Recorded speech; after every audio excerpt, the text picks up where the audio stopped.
All right, and we're live. Cheers, Neat. zero people. Yeah. Nice glass full of air. Great. Yeah, I haven't cracked starting. it yet. I thought we were gonna wait for the beer pairing.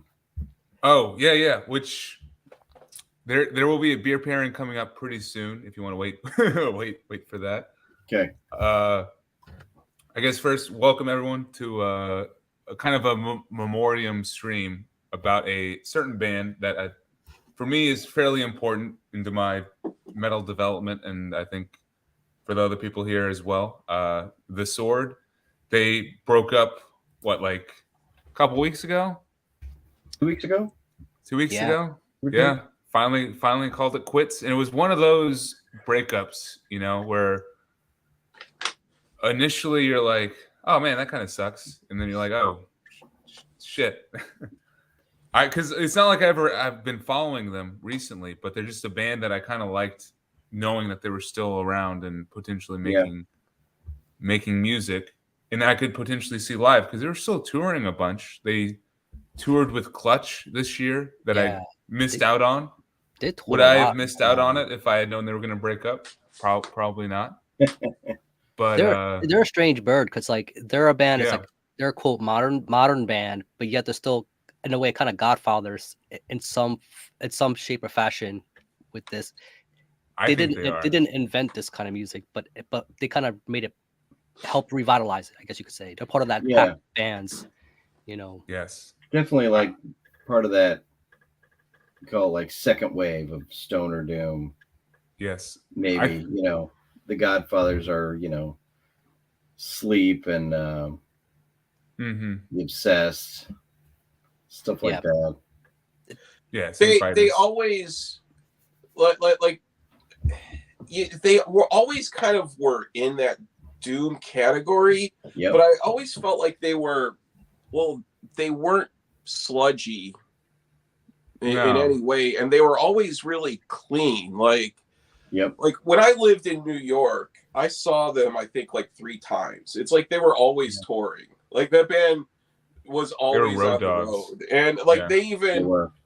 I've complained before about how Charlotte, like good bands, rarely ever play in Charlotte, and it's such a show desert there. But like the Sword, when I lived in Charlotte, they played like twice there. So that that just shows like how much they were on the road, that they actually stopped and played in Charlotte. For fuck's sake, and Yeah.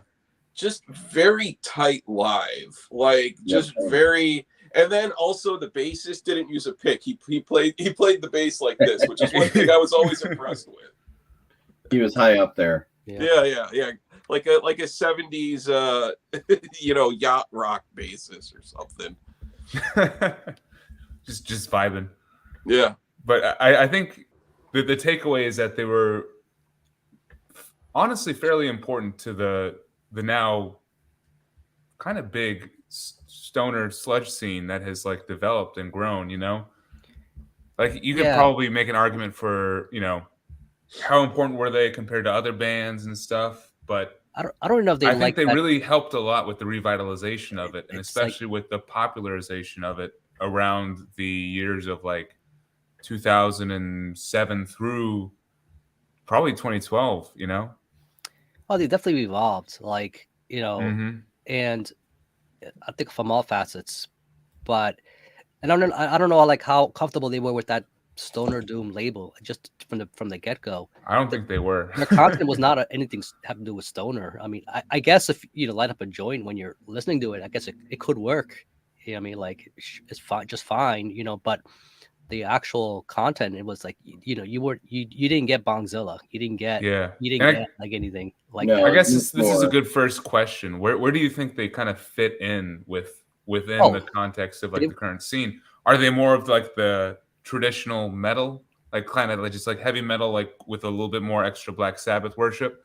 Because that's kind of where I kind of fall in. And It's like what Chris said, like they play clean, like they're not like some of those other bands, with the big orange amps and the big fuzz, Yeah. like, that was not, they use some fuzz effects, but it wasn't part of their what do you call it, overall sound, like it wasn't caked in it.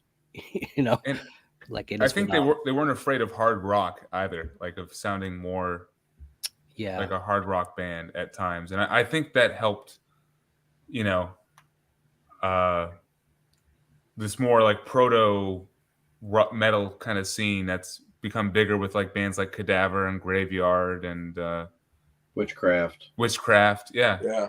I would lump them in with like that style. I mean, Yes, there are I those agree. moments, especially like when you get into, like their later stuff is when they started to get more atmospheric in some of their songs. And that's where I can tell kind of that whole like, that whole label can apply to, to some of their stuff, but they were definitely like charging traditional metal in a lot of ways.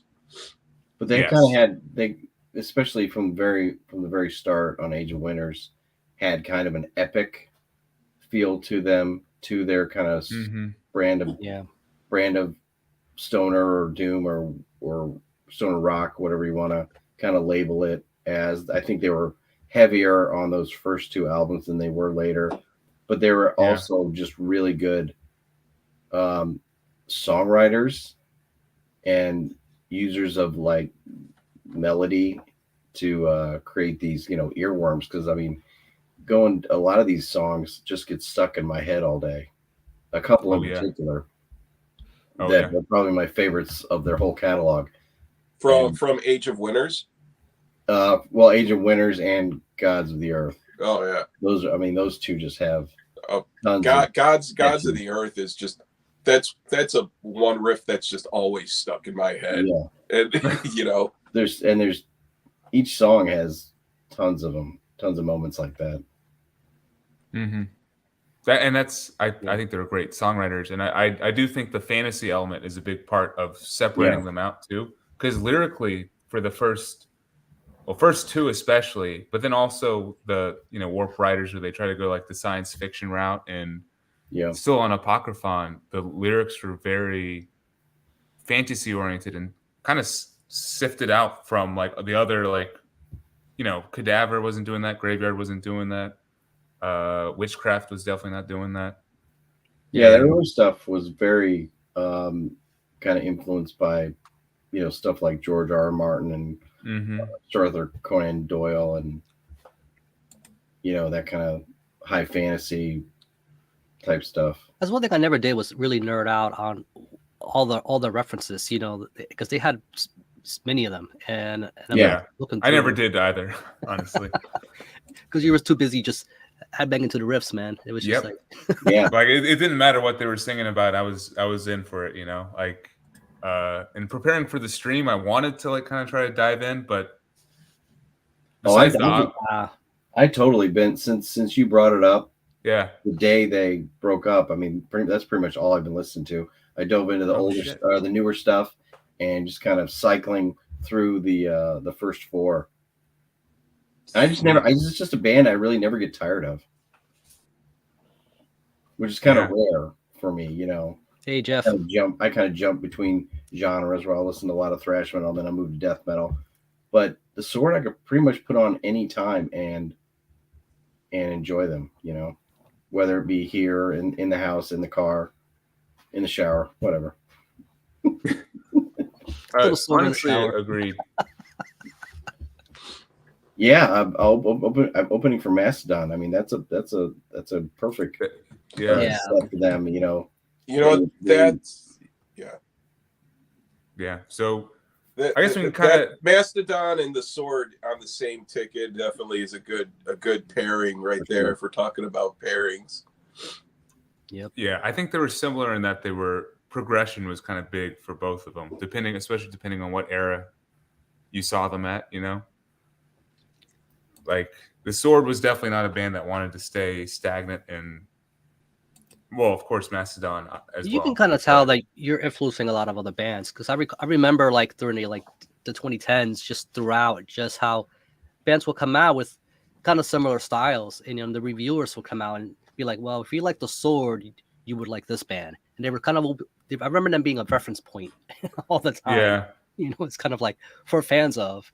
I think I have a couple Kylesa CDs that are like, if you like the Sword, you'll like Kylesa, and you're like, Okay. Right. And you I know, one guess. thing too that kind of Fairness. reminds me about like, you know, like the label of doom being applied to the sword. I feel like in some ways that's just like a record label just trying to promote, you know, like Mastodon. They're another one where it's like they're promoted as like stoner rock or doom, but I just don't really see it. I just see it as being, you know, just, I mean, at this point they're kind of more like pop metal, or you know, I mean, kind of just like that, you know, what a modern day Metallica probably would sound like. But it's yes. So sometimes when that whole label is applied of like stoner or doom or just like whatever, it's, I mean, God, I mean, how many times do we see a band being labeled as black metal nowadays? You know, it's like something that, well, you know, it's like that's just what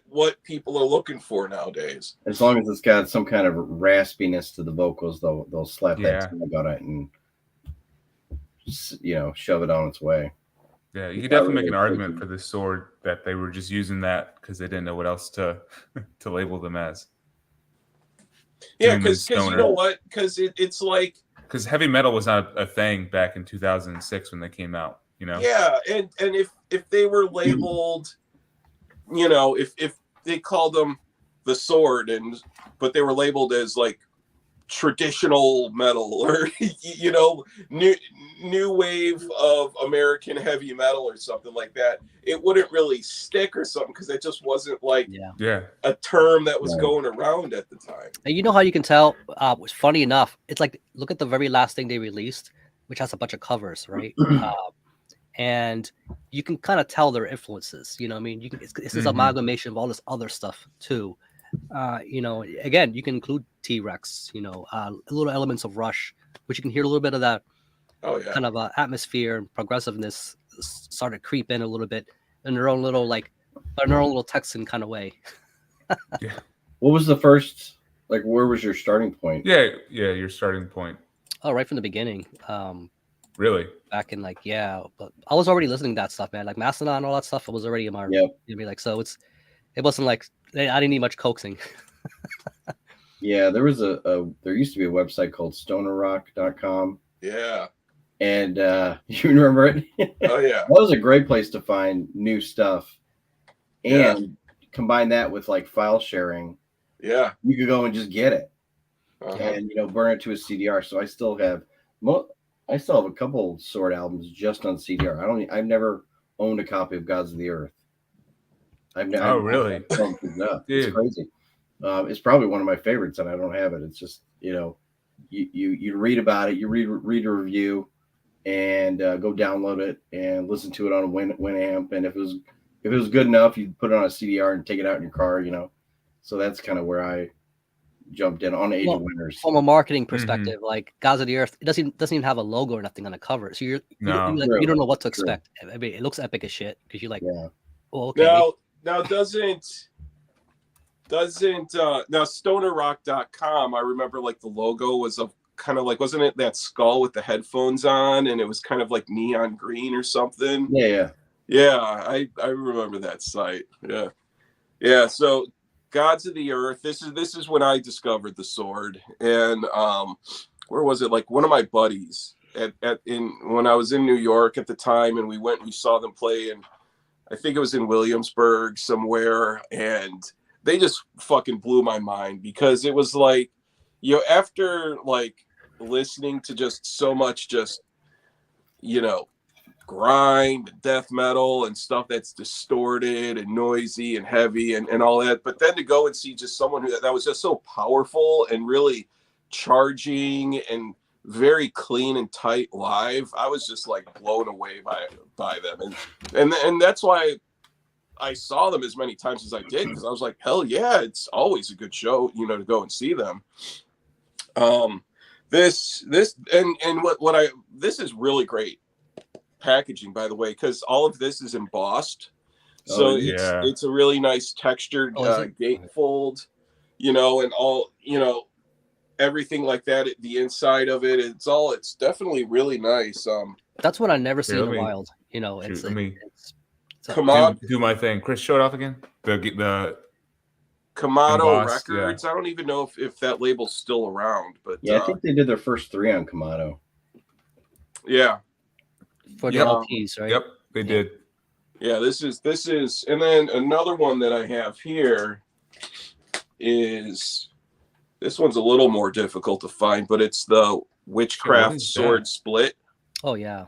Oh, nice. I didn't know that was a That's thing. been out of print forever. I wish Bro, they would repress What that. material is on that from the sword? 2007 is when this came out. Yeah, right before the first album. This 12-inch, it's both sides are fucking awesome. Sea of Spears. What the sword does is one original song, Sea of Spears, and then they do a cover of Immigrant Song by Led Zeppelin. Oh shit! Yep. And I heard that. yeah, this is definitely, and then Witchcraft the Witchcraft side of this is really fucking good too, like really good. You Bury Your Head, Queen of Bees, Sorrow Evoker, and these are like, I think that those were on other Witchcraft albums, but just these are like alternate versions, a little more raw. It's been years since I've listened to this, but I remember it being more raw sounding, like maybe they were just a really good demo. But yeah, this is definitely, you know, I like the neon center label, and then it's sort of this, you know, purple marble. The purple's cool. Vinyl. Yeah, that's awesome. But yeah, this is definitely a very good listen. Yeah, I got into both bands at the same time, but at the time I didn't know about that split. I didn't know about that split until like 2010 or something like that. Yeah, I did not know that they did a split with Witchcraft actually. So it's not on any. I haven't found it on any streaming services. Like I can't. Yeah, listen that might be why. Like it's not on any of the like the platforms where I look up either band. It only. It's a weird kind of a. I don't know. Just what was it released on? Yeah, who put that out? Kamado. Oh, it was. So it was okay. So Kamado. Oh no, Rise Above Records. Oh, at least yes. It's probably both. Rise Above is Witchcraft, right? Yeah. But then Kamado for the States, something like that. Yeah. I don't know. It's probably some licensing thing where they can't release it on streaming for whatever reason. But yeah, well, there's a New York address in the back, right? Because Rise Above, they're not even based here. Yes, 601 West 26th Street, New York. And the Lee Dorian's label. Yeah. Yep. Yeah, Nice. the Rise Above, they put out all the Electric Wizard stuff and all that type of stuff. All right, so I came in to these guys a little bit later, one album after Chris. Warp Riders with specifically Trey Bruja was the first song I heard by them. And you guys have fond memories of Metal Sucks at all? I never You never used them at all? Metal Sucks ever. Well, good. It's probably a good thing. Did they shit on that record? No, no, actually they kind of did. Yeah, they were mocking them for being Black Sabbath clones all the time. They're like, if you want to hear Black Sabbath for the, 30th time, check out the latest Sword single, Trey Bruja. And I was like, all right, let me see what it is. And it was awesome. Like the riffs, the chorus, and I mean, this was pretty early on in my listening experience. Like the last, like kind of more organized stream we did, where we were talking about like albums that kind of impacted your musical taste and stuff. This could have been one. I could have picked this for sure, and it would have been just as legitimate. So yeah, because of Metal Sucks, I owe them for the sword because they were slagging them as a Black Sabbath clone. And then they were my first ever concert too, back in 2012. Oh, so did you see them with Clutch? No, I did not. I saw them headline. I saw him headline. It was a headlining set with Red Fang and Kyng, Kyng, if you know them. Opening. So it was an amazing show. Honestly, like from that moment on, I was like, I love live music. Yeah, like, metal shows was the thing. You ignore the reviews because sometimes that's the lazy kind of way to kind of put those fans into that Sabbath worship.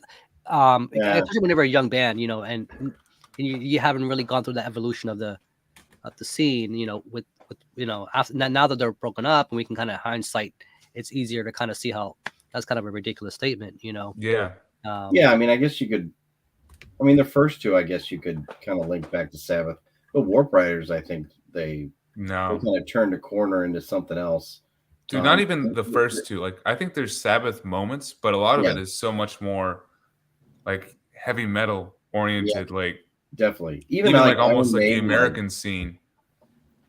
You know, even like Iron Maiden melodies and harmonies, you'll hear. Yeah. In those in the songs of those albums. Like Black Sabbath, I could see maybe like a half a track off of Age of Winters, but that's it. So yeah, I don't the Sabbath comparison. I don't unless if they're talking about Dio Sabbath or like post Ozzy Sabbath or something. Yeah. But yeah, that's a good point. I mean, like the Sabbath that when you say Sabbath, immediately I think everyone just thinks of the first 4 albums. Yep. Volume 4 comes to mind. Oh yeah, I mean, they've had several. Or Master Reality. Yeah. So I don't know. Yeah, it goes back to that, just saying that they're just a doom metal band or saying that they're just a stoner metal band. It's just it's an easy tag to potentially get someone to pick it up and be like, oh, I like Black Sabbath, or I like, doom metal. Usually I'll buy this, but it doesn't actually mean what they actually sound like. So hopefully, and we'll get to their legacy later on, but hopefully their legacy will they'll be remembered as being more than just that, for sure. But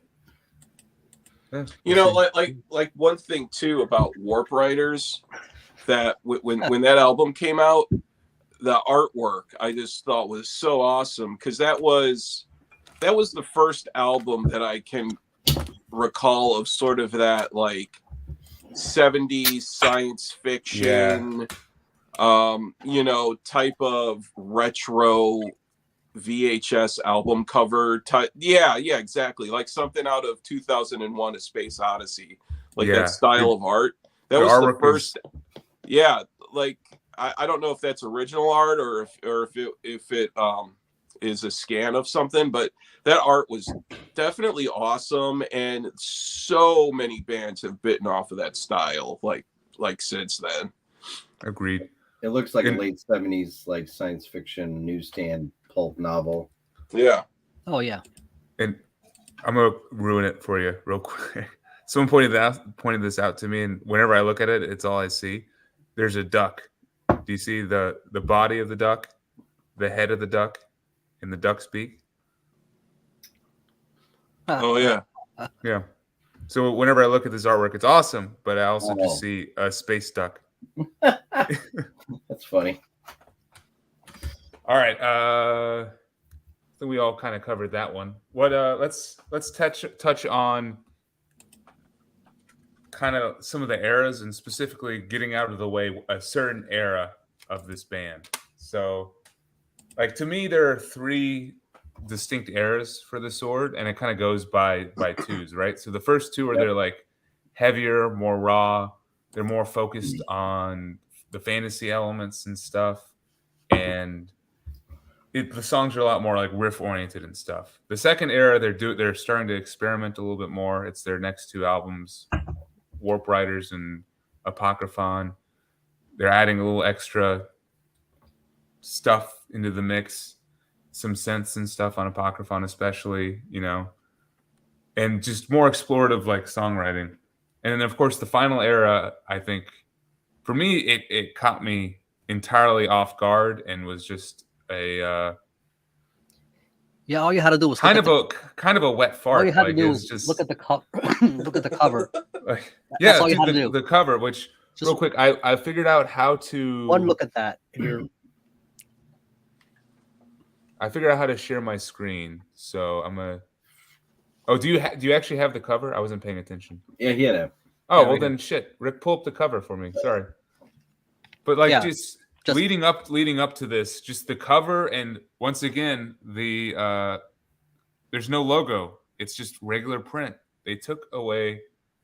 They went that route. Yeah, and the album is called High Country, and they weren't kidding, which I guess is a play on, I guess, what you call high fidelity country music, but it's a very like inconsistent album because maybe the first half, I guess you could associate it with more of a country sound, but then when it gets to the second half, it's a little more electronic. You know, they start adding a little more other stuff. It's weird. Yeah. I would say what's the one track? Buzzards, right? Like Buzzards. that one actually still has their old sound. It's very jammy. It still has it's got the riffs. But what wasn't even as jammy though. It felt out of it felt like a B track or kind of a throwaway track that could have been from one of their older songs, and it just happened to end up here. But on this album, it feels so out of place. Like it just does not fit the theme of what they were calling high country. Like it just doesn't. But I like it. I just don't like it on this album. You know what I mean? Like I feel like it should have been with something else. Also, it's in between the Dream Thieves, the Dream Thieves, which that's probably the most 70s sounding thing they've made right here. You know, it's got the dual harmony vocals, almost Blue Oyster Cultish. You know, Silver Petals. That's another light track. Ghost Eye. Actually, it's actually quite catchy. It feels like it was really made for radio. Yeah.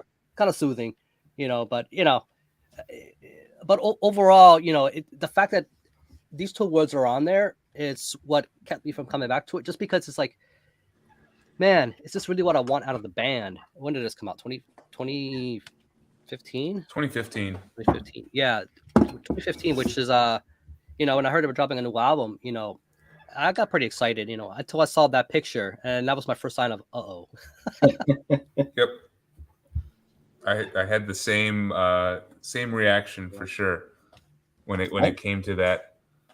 I actually didn't remember hearing this until I went back and started listening, and I start to kind of recognize all these songs. So when it came out, I must have streamed it a lot because I knew all these songs, and I mean pretty much the same kind of you know, takeaway as Rick. There's a lot of catchy tracks. I'm not saying they're great, but it definitely has that retro feel to it. That Empty Temples is full on like early Empty Temples is cool. Prog rock. The vocals on it, even his vocals, is kind of reminds me of like Jethro Tull. They get really bluesy with like Mist and Shadows. The Serious Mysterious is kind of poppy with that bass line. At this point, I did not like Serious Mysterious at all. John's voice is very like up in front and center. Where if you notice the first few albums, it was very in the back in the mix. It wasn't even like the main thing, which I didn't mind. Like he wasn't a strong vocalist. I think the vocals were probably quite weak, actually. You know, when you compare to the first, at least the first two, even third album, like it's just not as I'm mainly the first two. You can hear his voice getting better as far as his singing ability starting to get stronger. But that also competed with the riffs. The first two did not compete with the riffs as strongly. The riffs were there up in front and center because the vocals were so much in the back. It wasn't. Yeah, I definitely noticed that. Element. Especially in Gods of the Earth, I noticed that the production wise, vocals were set back quite a bit. They let the guitars, you know, do the talking up front. Yeah, it had a very jam band kind of feel, you know. They just went out there and they just wanted to just pound out those riffs and make a lot of noise, and you know, it's like they weren't thinking of, you know, proper singing execution. It wasn't a thing they were really going after. Yeah. On this, the other song that kind of stood out to me was Early Snow, where it's pretty kind of bluesy and slow and kind of jams out a little bit. And then you're muted, I think. But then they like end it with this like orchestral type thing with like all the horns brass. and shit. Yeah. It's like, whoa, what is going on? It's unsettling. Yeah, Early Snow is probably one of the better ones for me off of High Country because of that. I'm going to use this though as a chance, and this will probably show you how I feel about this for a beer pairing. So for High Country, I'd pair this album with a solid beer. You guys might have had this one before.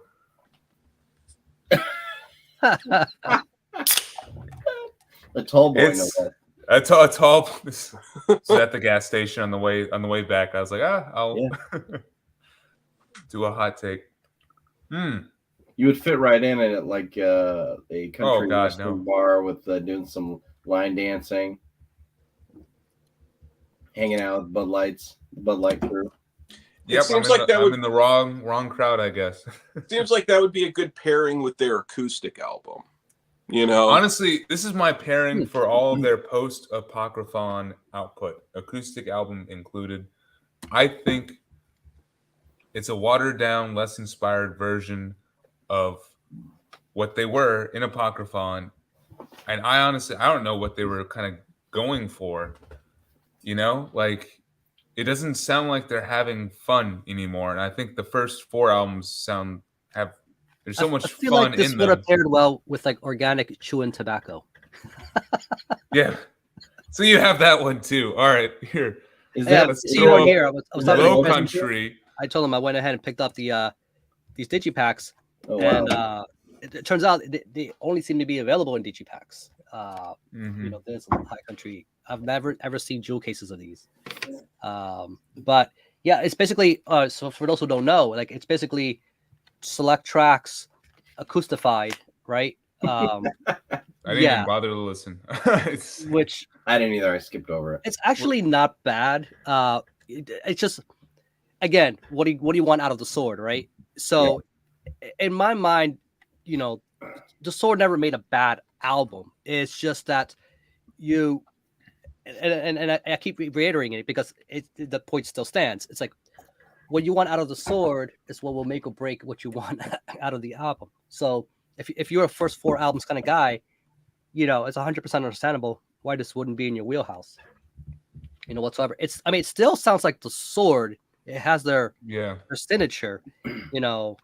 You can tell these guys have been kind of entertaining a lot of the country Texan Southern vibe. It has that kind of just aura about it. You know, they listen to a lot of ZZ Top, you know. Yeah. With trickle in a little Thin Lizzy and other elements in their sounds, you know. It's an interesting mix, but I think it might have been a little too sudden, abrupt. I think if they would have gave us the fans a bit of a heads up, and maybe that was what was the most jarring thing, is because when this dropped, I think most of us had the same reaction. We didn't get the proper heads up. Maybe we kind of feel like, and also I feel like these two kind of should have been released around the same time. Like I think about like a year apart or 2 or something like that. But if they were released at the same time, it would have made more sense. But what happened was we got High Country, and when they were announcing another album, we're like, okay, you guys had your country album, cute, okay, cool. Give us back the stoner album, and they came out with this. We're like, this is your next album, which is more of this. It kind of felt ripped off a little bit. Yeah, it was a what do you call it? I forget. Honestly, the artwork for Low Country is that what you're talking about? The artwork for Low Country looks cool. Oh yeah. You think it looks darker, like they're returned to form, kinda, and then you realize it's just acoustic, and you're. Yeah, it gives the impression that it's bait and switch for sure. It's something doomy and interesting, and you know, very very riffy. And it's not. Now, that digipack though is that like a textured board? Like, is it textured cardboard, or is it just a regular plain? No, it's just a regular cardboard. See? Yeah. Okay. And how much? You could probably, I mean, I wouldn't. I mean, I wouldn't pay more than $10 for this. Okay. It's all Razor and God. Tie.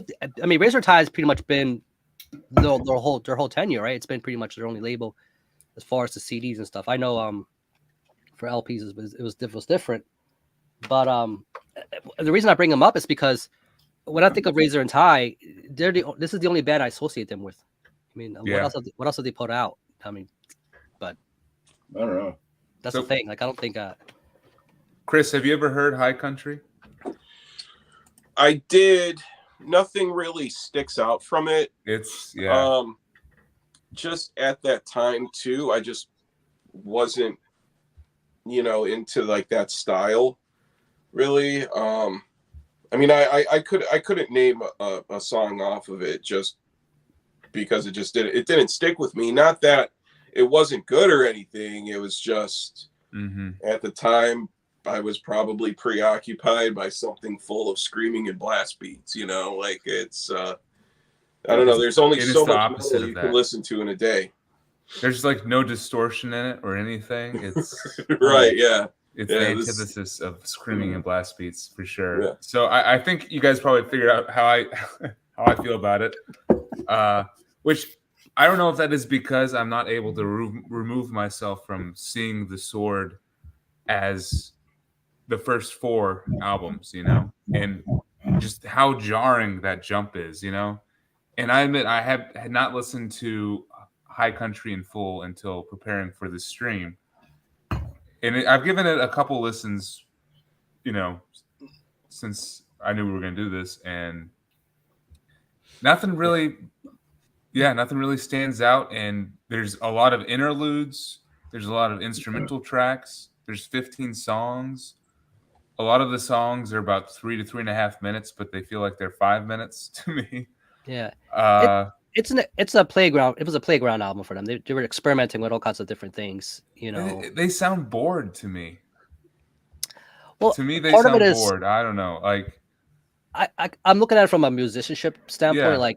Like they've definitely improved as musicians. When it comes to like, and maybe that was the part of the catalyst of why they decided to progress this way, because they maybe like you said, they got bored with playing that old style, or maybe they felt it was tired, and they wanted to be it's like what other bands do. I mean, look at Opeth and other bands who eventually it's not, at some point they're like, well, it can't be just all fan service all the time. I mean, as we grow, we want to play where we feel like our skills can kind of catch up with what we want to do, and and hopefully the fans like it.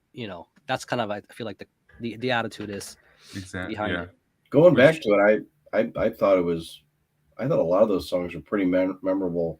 So and we can get a final take from you two, like on High Country. Yeah, just like I mean, it's a good album in your opinion. I think it's solid, and I will probably search it out and find a copy. I would like to have it, because I think it's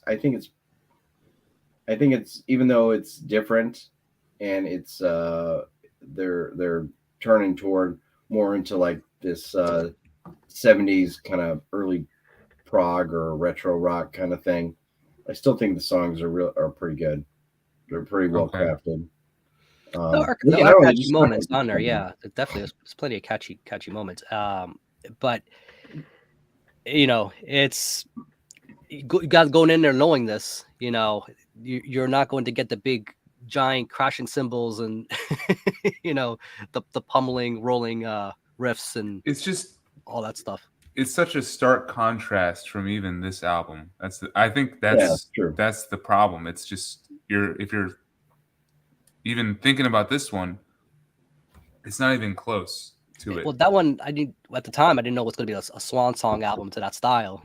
Yeah, no, we're like, oh, sweet, this is the new Sword kind of. But yep.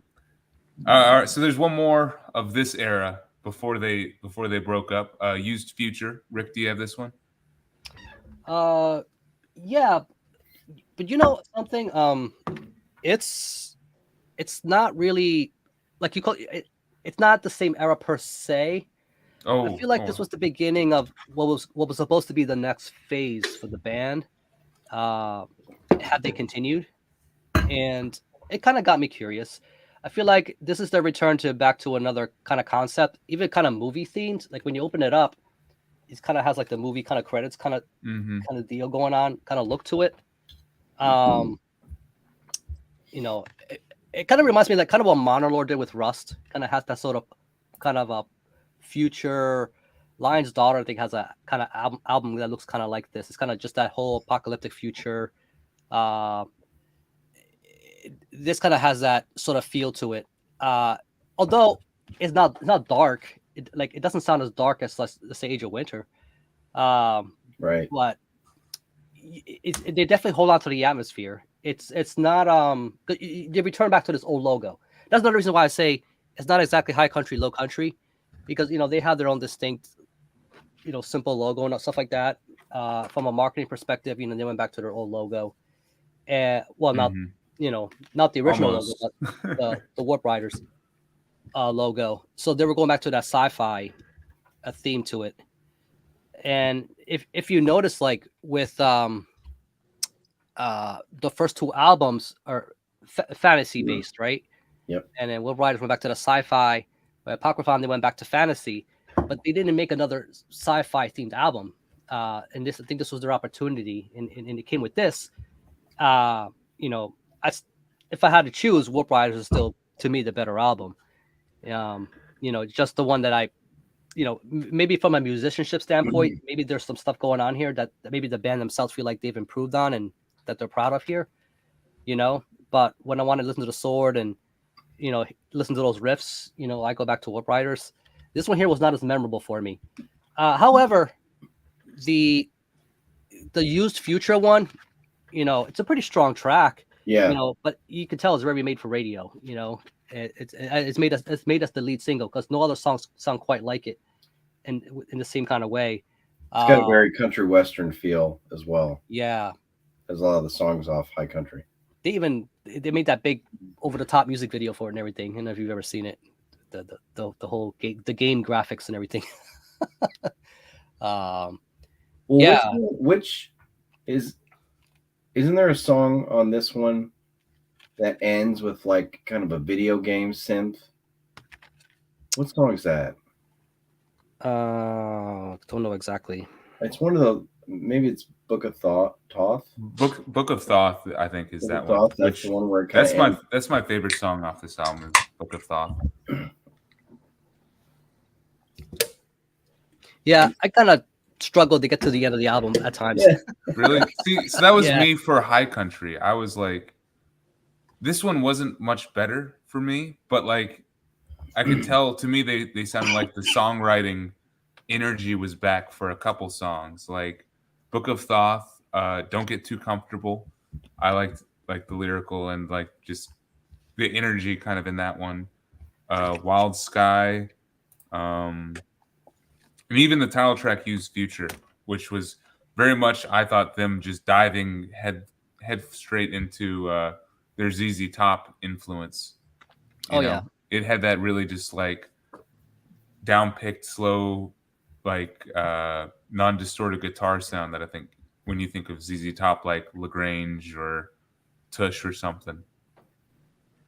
But it to me was still not what I was looking for, and I think it's because I still haven't been able to separate the Sword from their first four albums, and whenever I listen to even this one, that's what I'm thinking of in the back of my head, and that's not really a good way to appreciate an album, And also the first four where they established themselves as a band really strongly. I think people, again, the ties and that they had with that sound, and people who were influenced, who started their own bands probably because they've liked those albums, But when you move on to these other albums, the band, every band's like this, you want everybody to like your new material, and you'd be like, well, this is us now. And, they want you to be on with the program, you know what I mean? And not everybody did, that must've been frustrating for them. Do you think that factored into them breaking up?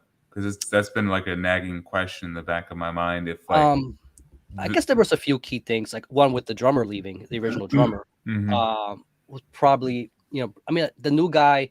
Well, new guy's good. Didn't he quit in like 2011?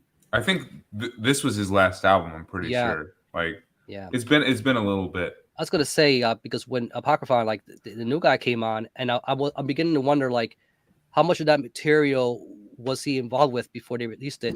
Because I think that who's the new guy? I forget his name. But he I don't know if he was involved with all the material, or was it already written? You know. Oh right. You know, when they recorded this. So I couldn't find a clear answer on that. But I mean, this is the return back to that fantasy element, which is cool with the new drummer. So at least we got to experience that before they moved on to what we become their new direction. Oh, congratulations, Logan. Wow, that was quick. We love you a long time. Long time. Which reminds me too, another comparison that I think of is Yes. Oh yeah. For like another, you know, style. I mean, Rush, definitely there's that influence. Yes. Yeah, definitely that 70s prog. I don't know. Yeah. Used Future, a lot of those songs had kind of a psychedelic psych rock kind of influence to my ears. I thought it was like some of it's kind of spacey and dreamy, you know, a lot of instrumentals on that one. And whereas that threw me off, honestly. Yeah. It had its moments. It had some decent moments. We mentioned, or you guys mentioned Used Future. The title track's pretty good. Twilight Sunrise, I thought was pretty cool, kind of bluesy. Interesting use of synths on that song. Deadly Nightshade, the first like proper track, is kind of ordinary. It almost sounds like a song by the Black Keys or something. Yeah, I wasn't impressed. Kind of. I almost brought that name up. I'm like, should I? It's there were times. Yeah, that's the what I thought of when I heard it. So, like I said, I would probably search out High Country, Used Future. I probably would not. I would not. Really? So you both would pick High Country over Used Future as the better album? Oh yeah, I would. It's just, again, I think musicianship wise, they have some interesting ideas. You know, they were trying some things, but it's just not memorable. Just, you know, I don't have an itch. You know, like, oh, I really need to listen to the song. I really need to put this on. You know, I just that mood has not striked. You know, it's just I listened to it. You know, when it dropped, and I'm like, yeah, I haven't really thought about the album in years. Yeah. So for me, after only listening to both of them, probably like between 3 and 5 times a piece, I like Used Future more, but maybe that's just because it made me think more of their first 4 than anything. Sorry. Shit. You got fans. Yeah, They gave us false hope though. They brought back that old logo, and the sci-fi theme came back. I'm like, all right, we're gonna get Warp Riders again. Yeah, and maybe that was it. That was it as well. Wah, wah. So I don't know. I'll have to, like, if I see them used for a good price, I'll pick them up. But yeah. I mean, it's like not something I would ever be like search somewhere on the for. shelf. You know, like I think it's definitely. And if you already have all those other albums, I mean, at this point, I mean. Yeah. Considering the bands, you know, I'm looking up Razor and Ty, like who the hell else is on this label? You know, like, so I'm on Metal Archives here. It says All That Remains, the 3 band, that King band you mentioned, which I'm not familiar with, and Shadows Fall, which they haven't put out anything in years. So you say Shadows Fall?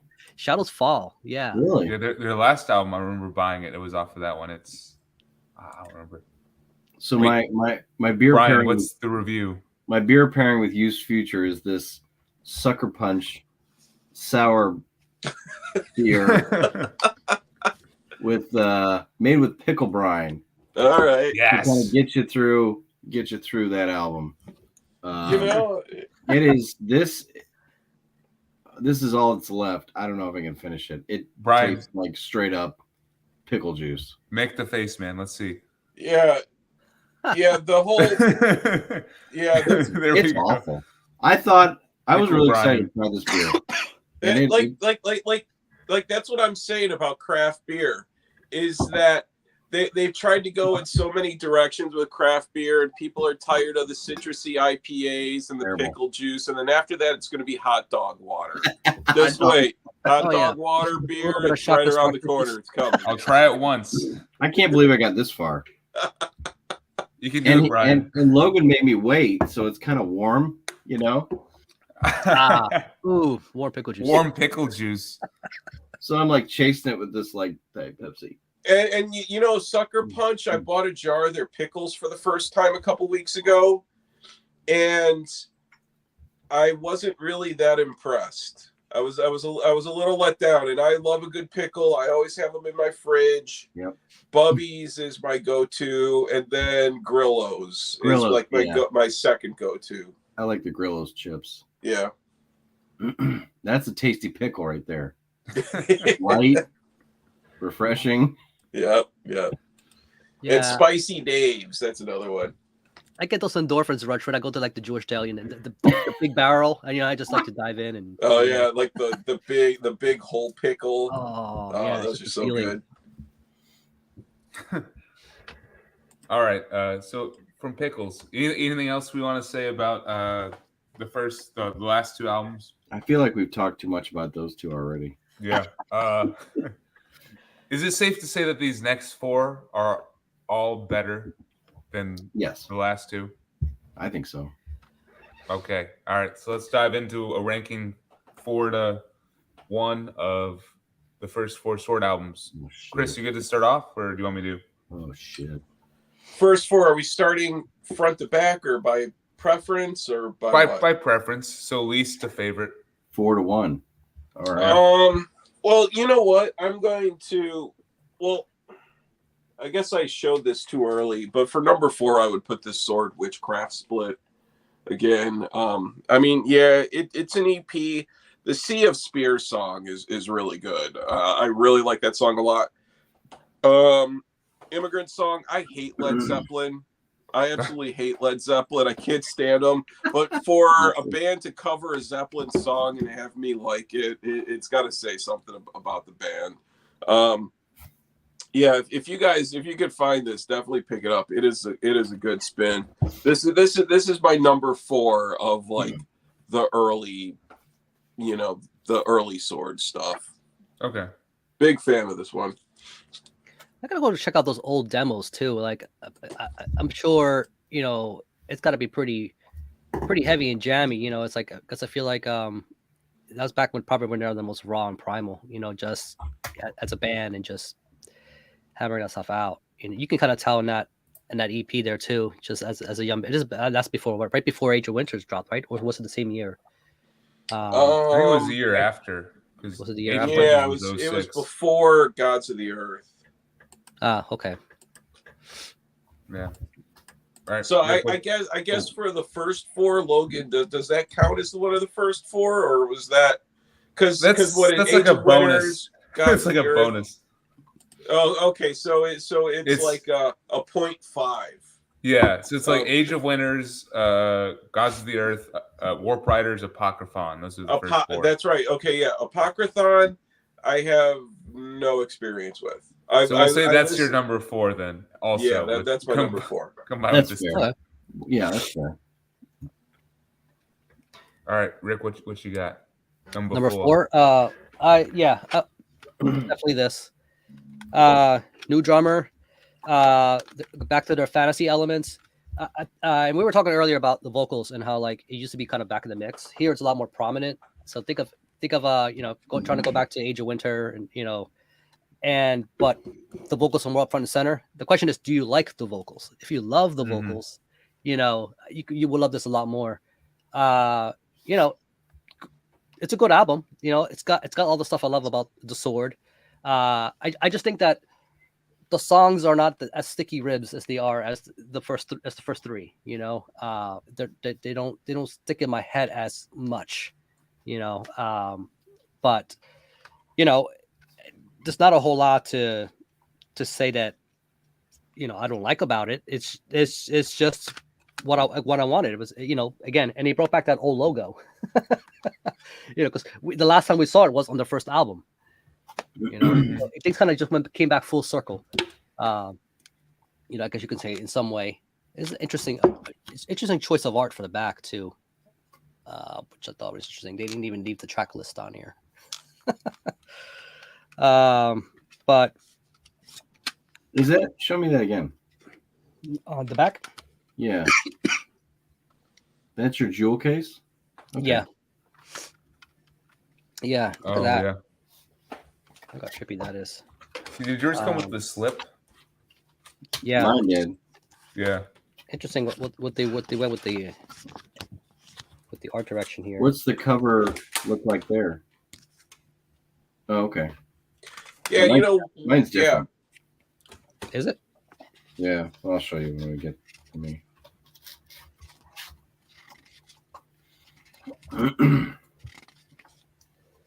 Brian, is that your 4-2? Number 4? Yeah. Ah, okay. So I got a slipcase. I saw them on this tour. It's the only time I saw them play live. They were the opener for Clutch 2012. Excuse me. And I bought this in a t-shirt from the band. Actually had to ask Kyle how do you pronounce Apocryphon, and he educated me for this stream that I could pronounce it correctly. Yeah, so mine's like this. The slipcase has the artwork, and then inside it's different artwork. It's this. Oh, neat. And then in the back, it's even different. No song titles either.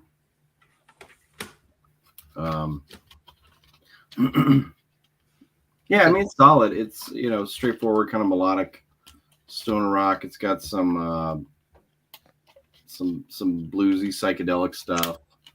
I think it is kind of, as far as going from Warp Riders, it's kind of a return to form to more doom oriented roots, and it definitely has a lot of melody. It's got some really standout tracks like Veil of Isis and Cloak of Feathers, Dying Earth, Seven Sisters, I like too. Yeah, Seven Sisters, Hawks and Serpents. And I was talking about that video game sounding synth. That's from this one. That's from the title track. Yeah. That's what I got confused. I think that song's excellent until it gets to the end, then it kind of throws me for a loop. These guys killed it live. I wish I would have seen them more. I wish I would have gotten to see them on like a headlining tour, because, you know, they only played like 30 or 40 minutes, but it was cool, and I'm glad I got to see them at least once. And this is a good one. I mean, yeah, it falls in line. I wish they would have kind of continued on this path, but you know, they're artists, and they have to follow their own interests and stuff like that. So, and that's true, and I have to remember that. But to me, they were following a very linear path, as you were saying, up to Apocryphon. Like that all made sense in like their trajectory. Yeah, and then they just jumped or dove, or I don't know what they did, but I couldn't see how they got from Apocryphon to High Country. Basically, they used the orb to time travel. That's all right. They held on to it. But my number 4, and I might get shit for this from you guys. Is it? Oh shit! What? Yeah. What? Yeah, you can, dude. That is I really know wild stuff. You can hate on me for sure. Which Chris, this is the same pressing you have, by the way. Embossed cover. Yeah. Fucking awesome. Lovely. Gatefold. I gotta grab it. Tip on jacket. It's the heavy stock with the tip on. Yes. Like the inside. Yeah. It's like you get what you paid for sure. Oh, I mean, absolutely. This is a killer album, you know, for me. Well, apparently not killer enough for you. To be your this is number only 4. an okay album, I guess. But no, I think it boils down to me for like the production. Honestly, everything kind of sounds all muddled together. Like the drums and the guitars, especially, are right on top of each other. You know, like. What do you make of the vocals? And then the vocals too. They're like they don't stand out in comparison to that cacophony from everything else. But I think that's where they knew to keep it in the back of the mix, because the vocals was, I think, probably the weakest element of. And I think it's always been for the Sword is the vocals have been the weakest part, which they're still good. It made us enjoy the riffs that much more because it just stood more front and center. Yes, but like to me, even the riffs are like kind of drowned out by like the drums and stuff, you know. But still, there's killer fucking songs on this thing. Like how heavy this axe. That opening is awesome. That song's awesome. That is how heavy is this axe. That chorus is, if there is a Sword, a verse or something that gets stuck in my head, it's always how heavy's this axe. Yeah, that is. Yeah, it's pretty furious. One of their best. And then, to me, Maiden, Mother, and Crone. That is like if anyone I think typically thinks of the sword, they think of that song. And I think it's probably one of the best songs from the 2000s that ever got like the stoner doom metal tag. You know, like if I were to make someone a playlist of what's like just heavy metal and stoner metal or doom metal was doing in between 2000 and 2009, I would put Maiden, Mother, and Crone on there for sure. And then, of course, to take the black Game of Thrones reference, one of the few that I got. Great fucking song. Fire Lances of the Ancient Hyper-Zephyrians. That shit's crazy heavy. It's like, that's an awesome song for sure. But this is just the album that I revisit the least. Whenever I grab for the Sword, this is the one that I usually go for last, you know? And, yeah. Well, it's been a good night, guys. I got to drop off here. So. Chris is not going to tolerate that. Apparently not. Zero tolerance policy. For wrong opinions. Chris, what's your number 3, man? Number 3 for me is going to be Warp Riders. I don't own it on a physical format. But yeah, that one for me was the one where it was just kind of like, okay, they were venturing into this new sound. It started to sound more science fiction ish. It started, and I don't read lyrics. I don't have a clue of what they're singing about. You know, they could be singing about, fucking, going to grandma's house for dinner on a Sunday or something, and I wouldn't have a clue. But that one, it stuck with me. It wasn't, and I can't list a song off of it right now because I just didn't listen to it enough. But it's that's my number 3, Warp Riders. You could tell it was a signal for the direction that they were going into with their later stuff. And that's all I have to say. It sucks not owning it because I just haven't listened to it enough to like really have like a really thoughtful opinion of it. Yeah, I think that one actually owning something helps. It helps. That one's a grower, I've found.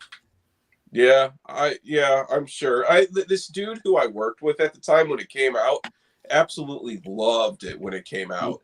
And I borrowed the CD from him. I listened to it, and then for tonight I listened to it again, and I'm just like, Yeah, fuck. Okay, no, I listened to it, but yeah. Anyways, didn't quite click. I get it. yeah, it's difficult to like critique an album while I'm at work and working on code and stuff all at the same time. But yeah.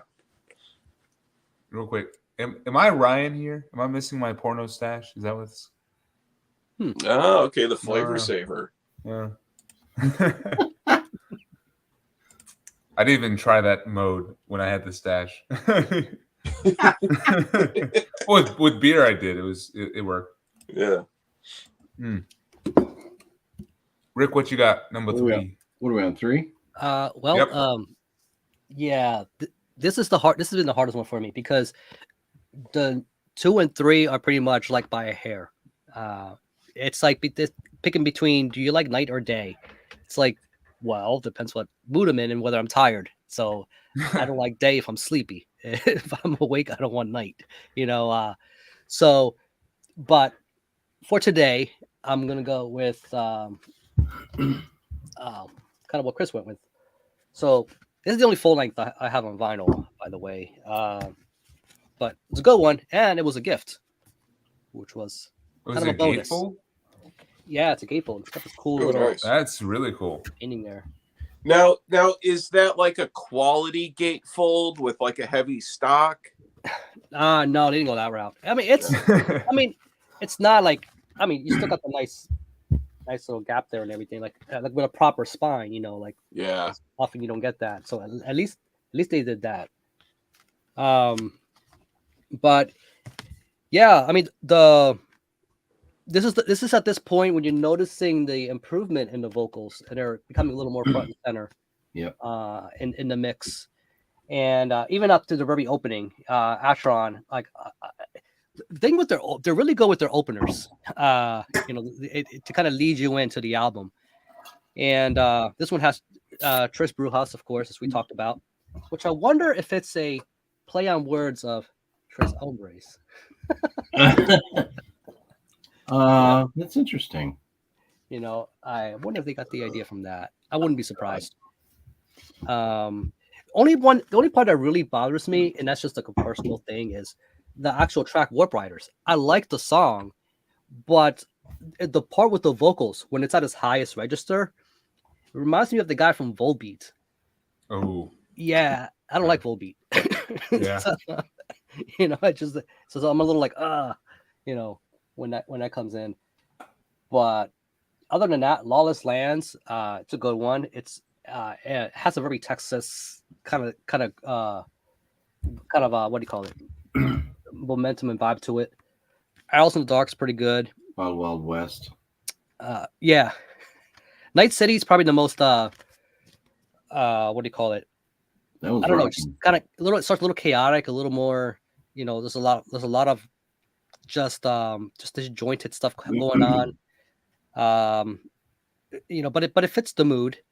Chronomancer 2, I like Chronomancer 1 quite a bit more. I don't know what I think of the last one. Don't remember that much. Well, how did that go? But Tears of Fire. Yeah, that's a good one. I remember it being pretty good, but for some reason it's not sticking to me at the moment. But yeah, I mean, I like it. It's again, if we would have done this tomorrow, maybe I would have went with what would be my number 2, right? Instead, so I kind of teeter-totter between both for different reasons. It's just I went with the sci-fi one for number 3. Rick. Yeah. Just for the inside the liner notes, is there an art credit for the cover art? Oh yeah. Because that's one thing about the Sword. Their art direction has been incredible since first album through everything they've done. Dan McFarlane. Okay, so that's and sleeve design. So must be so minimal here. Like all the it's just the lyrics. Yeah, I love just no that picture on the left though is just so cool. I mean, like it's Would have been worth crediting the artist somewhere in here. Just drop a name, or something. Dan Dan McFarlane. McFarlane, right? Yeah, I think he was Right up like a Oh, it is on there? 60s, 70s sci-fi artist. Just like the Blood Incantation, Hidden History of the Human Race. Yeah. All Oh, that yeah, is yeah, that's absolutely. just 70s sci-fi art, but the guy who did that was like a really well-known sci-fi artist. Like That style of art is just so cool. Mm-hmm. Yeah, absolutely. It's just it's so the colors just pop on it. All right, Brian, number 3. They did use orange amps for this one. Okay. This was so tough. Like at first, I kind of ranked 4 to 1 chronologically, and then kind of as I started to re-listen, things started to stand out, and so my 3 is the first one, Age of Winters. Oh, okay. I think this one has some of my favorite songs by them. Freya, obviously, Burial's Blade, Lament for the Aurochs is so heavy. I just love it so much. I could listen. I mean, that song's fantastic. This is, it's got the High Fantasy, or did, and it jumps cover. The female heroine. It just has such a cool epic feel to it. But as I got into the other 2, I just kind of realized that I think the albums as a whole I liked better than this one. I think this one has some fantastic tracks, and then some tracks are just kind of ordinary. So that's my take on Age of Winters. And this one I see out a lot, like in the wild. It's out there. It's a common. Yeah, it's like I bought this like at my used record store, and the next week when I went by to flip, they had another copy. Yeah, it's definitely not a rare. I don't know if it's because of that label that they were on, the Razor and Tie. Another no, because that's a Kamado or Kamado, yeah. The first 3 were Kamado. I think they switched to Razor and Tie with. I thought Kamado just did the LPs. Okay, so they it's CDs too. Oh, for a long period of time, this lived in my car stereo. And it would only come out when I wanted to listen to the first Elder album. Like those 2 were like all I listened to was one, just back and forth. Back in that time period, 2006, 2007, 2008, those 2 were just all I would listen to. Elder are they that 2-piece doom bands? Yes. Yeah. Well, yeah, the first 3-piece, right? Or the first album was very much stoner doom, and then they got into like a little more progressive. Kind of what the Sword did, got into kind of psychedelic. Is that Dead Root Stirring? Is the first one? Yeah. The second one, yeah. Oh, that's the second one. Okay. Reflections of a Floating World. I only recently got into their more kind of prog rock type stuff, and it's Lore is when I got into them, and then Reflections after that. And they're a good band for sure, but you gotta be in that mood for like just and it's long. a long adventure. Yeah, like those where they play around with being heavy, but they're never actually like super heavy. It's they're a good band though. So my number 3, I'm catching up with you guys after the first round, I guess. Apocryphon. So I got the one you have where you got the fun psychedelic front booklet and sword on the back.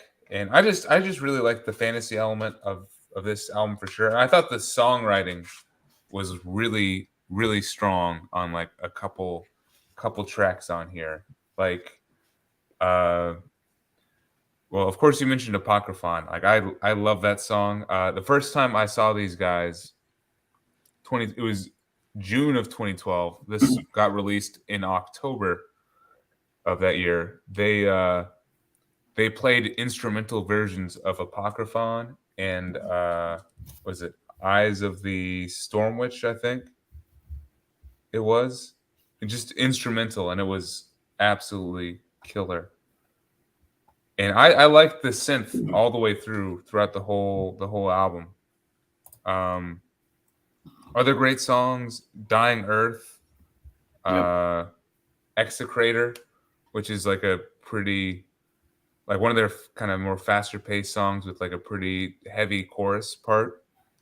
And then "Cloak of Feathers" for sure is just a fun hard rocking song. And like I was just excited to see kind of where they went with this. Like there's a lot of psychedelic and 70s hard rock, but I thought more energetic 70s hard rock than what they ended up doing on High Country.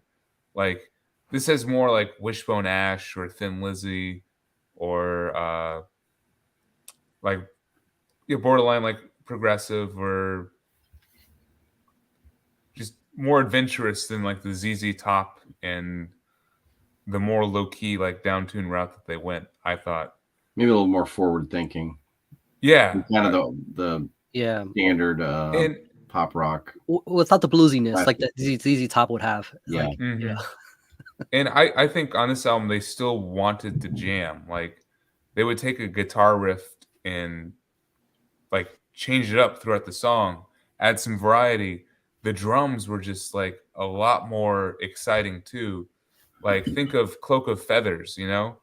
There would be the guitar break where the guy would sing about, Cloak of Feathers, something. And then the drums would just come in with this crazy drum fill that would really just make the song a lot more energetic and fun.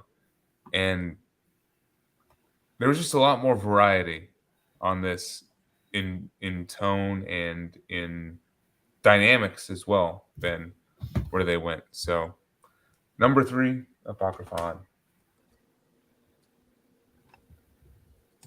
All right, number 2, Chris. Oh, we're at 2. Oh my gosh. Number 2 for me is Age of Winners. I don't have it on vinyl. I'm pretty sure I have the CD around here somewhere. It's just my CD collection. I just, I moved and my music collection fell out of order when I moved. And then I never reorganized it. And then 7 years later, I moved again. And then it fell out of order even more. I have here's the thing. Age of Winners was a Record Store Day LP release, I think last year. It was out and I didn't pick it up, and I'm pissed that I didn't. Oh, geez, I didn't even know. I could probably get it for like $20 now because I remember Lunchbox had like a stack of them, like they weren't selling. So I'll probably just go online and pick one of those up because I definitely want to get it. Freya is definitely the standout track for me, and I remember when I heard Age of Winners was right. It was the type of thing like right when Gods of the Earth came out, and I went and I saw them, and then I fucking just did a crash course on the Sword, and it feels a little more gritty. And it's not as clean as Gods of the Earth, but that it's still a very tight, solid album.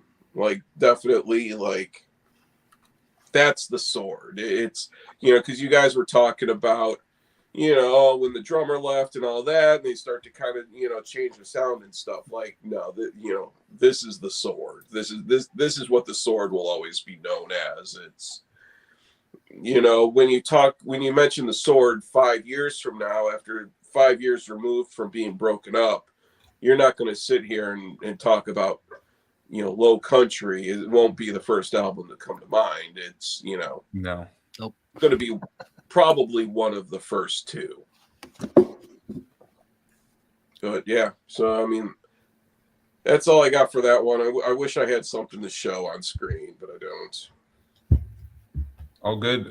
Rip, what you got? pretty much the same, probably the same copy Brian has. I bet. So here we go. Yeah, with the white tray cut, white inner tray.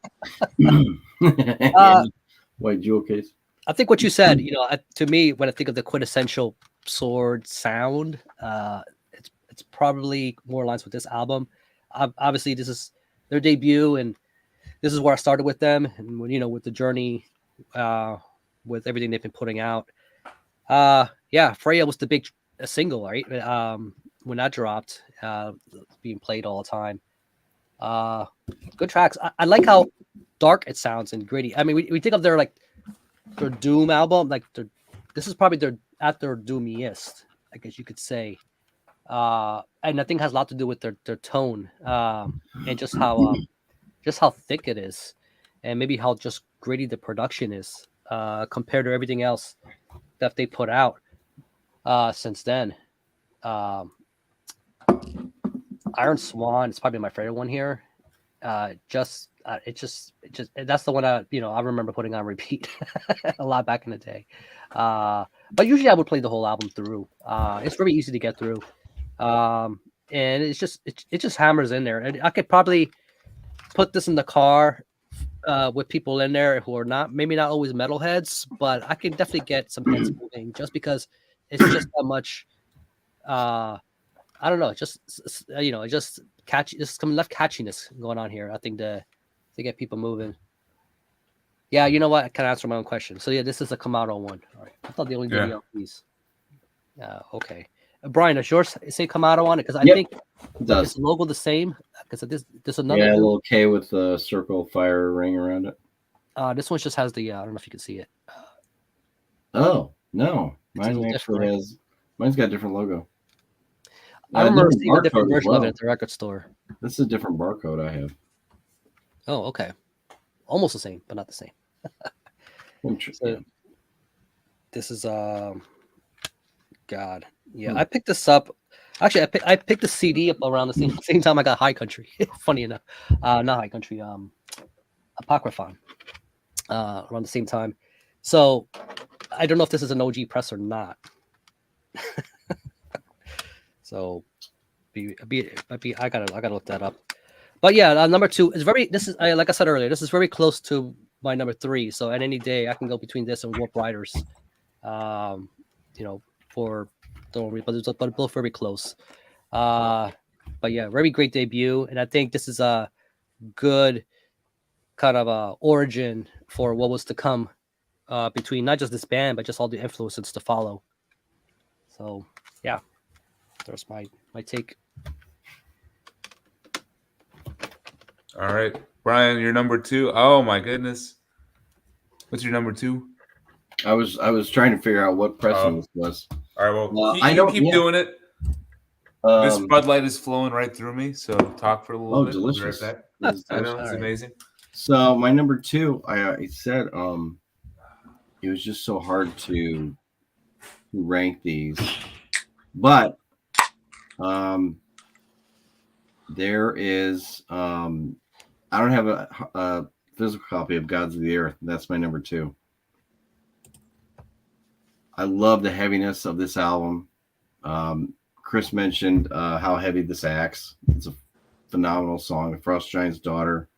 We talked about Maiden, Mother, and Crone. I remember getting I was playing back in this time period. I was playing a little bit of that Guitar Hero. And I got the Metallica version. And on the Metallica version of Guitar Hero, they had the Black River you could play. And so pretty much the only things I would play on that game were the Merciful Fate medley and the Black River. So I would just kind of go crazy on the on the video game. You know what's impressive is I remember it being on Guitar Hero, and it's just like I remember thinking at the time, like, this is like a new band. They're already on this thing. Like, how the hell did they make that happen? Well, I know Metallica took them out on tour. Oh, is that okay? Early on, I think they came on. They took them out on a European tour, and then I think they did the North American they opened for Metallica on like the Death Magnetic tour in North America or something like that. So they had this huge exposure, plus this video game. Metallica had their own Guitar Hero game. I remember too. That's what I mean. That's what and they were on that, I believe. I think they were also on an add-on version of a regular. Is it Guitar Hero 3? They had what song was Freya. it? Freya was on it. Okay, so on Metallica, okay. On the Guitar Hero for Metallica, they had Black River. It's all coming back now. It's been years. That's a good deep cut too, Black River. Right, yeah. And so I would play that one constantly. But I gotta say, Gods of the Earth, my favorite all-time sword song is To Take the Black. Is that your number 2 pick? This is my number 2 album. But the song that I think is their best, even now, it's like it's in my head. That kind of folky melodic intro. I love the fact that they did like the acoustic reprise at the end of the album. This shit is coming back. Revenge of the Pickle burps. Awful. Yeah, phenomenal album. Now that we're doing this, I should probably track this down. I'd love to have it on vinyl because it really is a masterpiece. We talked about, or you guys talked about. I always listen to the Sword albums all the way through, first 4. There's just no tracks that are skippable on this album. They're all. I love the ebb and flow of it. You got some really heavy plotting ones. You got some upbeat ones. Kind of pick up the pace. Fire Lances of the Ancient Hyper Zephyrians. Phenomenal. Yeah, it's honestly this is my number 1. Could be interchangeable. I like them both. Man, now I know what your number 1 is, and the rankings. That's cool. It's an interesting back and forth there. Yeah, so there you go. Yeah. So for my number 2. So I talked about how I see 3 eras of the Sword for me. The first era I consider like their heavy fantasy era. Second era more like their sci-fi. They're trying to mix in the progressive, And then the third era, ZZ Top. I don't know. It's not the one I'm into. But if I were to recommend someone like the Sword album from their heavy, just fantasy solo era, Age of Winter's number 2 for sure. Nice. And this one, as Chris, as you said, or as Rick said, you can come by this pretty easily. I always see this for pretty cheap, $20 or less, guaranteed. Let's see, is a gatefold. Nice, wow, a winter landscape. But this is just such a fun album, and I think Freya. So I said with Gods of the Earth that Maiden, Mother, and Crone would be like the song that they would be remembered for the most. I think Freya will be a close second. It wasn't Guitar Hero, was the first song from them I heard. I was not ready to hear it at that point, so it didn't stick with me. But now Freya is definitely one of their top 5 songs for sure. I think my favorite song off of this one is actually Winter's Wolves, the one after that one. It's like even heavier, and the lyrics are vengeful, and there's a part where the speedy kind of more thrashy riff kind of just takes a break, and they do, of course, the sound bite of just wolves howling before the slow doom riff comes back in, and it's just awesome. And then the Horn Goddess is also a song I got to pick off of this one as being good. It's been an odd live staple that they've kept with. So I saw them in 2015 on High Country tour, and they played that one, and it was definitely weird, accompanied by all the High Country songs and stuff.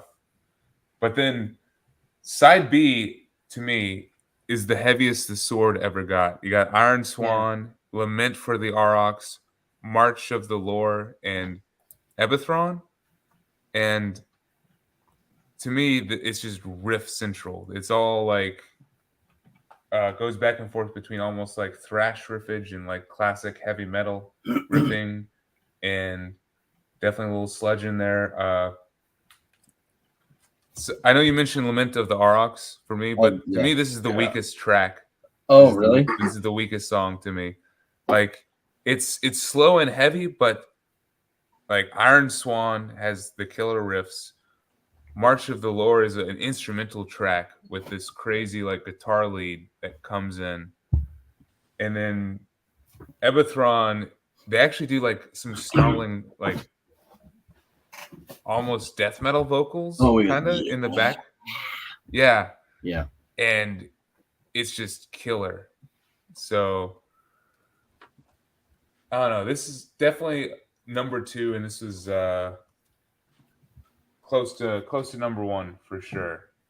And definitely one of the ones I've revisited the most, I think. I love the simplicity of Lament for the Aurochs, and then that, like guitar melody that they kind of repeat, dun dun dun dun dun dun dun dun, and they just ride that through the whole, like, you know. See, maybe that's why it's because it breaks up like the intensity of Iron Swan and March of the Lore, and just they're just all like super fast, almost thrash riffs, and then you made Lament sound almost like a sleep song right there, Brian. That's just my. That's your autopilot. Yeah. So that's what's in my head. Yeah. But great album. And now we all know what the number 1s are, which this is an interesting split, which I kind of forgot. Oh, cool. Well then, Chris, what's your number 1? All right. Well. Yeah, I think I know this one. I know. You probably already have an idea of what it is, but Gods of the Earth. Yeah. Like this album, if I was to kind of think of like maybe my top 5 or top 10, like early 2010s ish albums, this would definitely fall like right into that category. Mother, Maiden, and Crone, Under the Bows. Yeah, how heavy is this axe? I mean, how heavy is this axe? That's dude, every time I saw them, that was like the song where it's like they're getting ready to close out their set and they do the one and it's just fucking, how heavy is this axe? And then the bassist who plays bass like this, which is just makes it that much more awesome. And this album is just so good. I mean, this album is incredible. It really is. I take issue with anyone who says this isn't their number 1. So I think Logan, you and I were gonna have it out later. So all right, man. But then also too, like one thing, from a pet, you know, because I everything that I look at from, you know, my time of when I worked in design and all of that. So I look at packaging from like a designer's point of view, and this has a really large. It's a single LP. It's not even like a thick 180 gram, which is a standard gram, but it has a really like. It's like a 1/4 inch spine. I haven't measured it, which is a spine that you would have for like a double LP, pretty much. Yeah. And or if you were going to have like a really like thick booklet, you know, inside of it. And this is like heavier stock. You can tell like right here, it's the tip on of like, especially what you would see from albums that were pressed, you know, in like the 60s. You know, like think of like maybe 60s, like this seam right here. This is where they would glue, you know, the inside to this. This is why it was called a tip-on, because, you know, this is where they would glue the inside of the jacket to the outer board of it.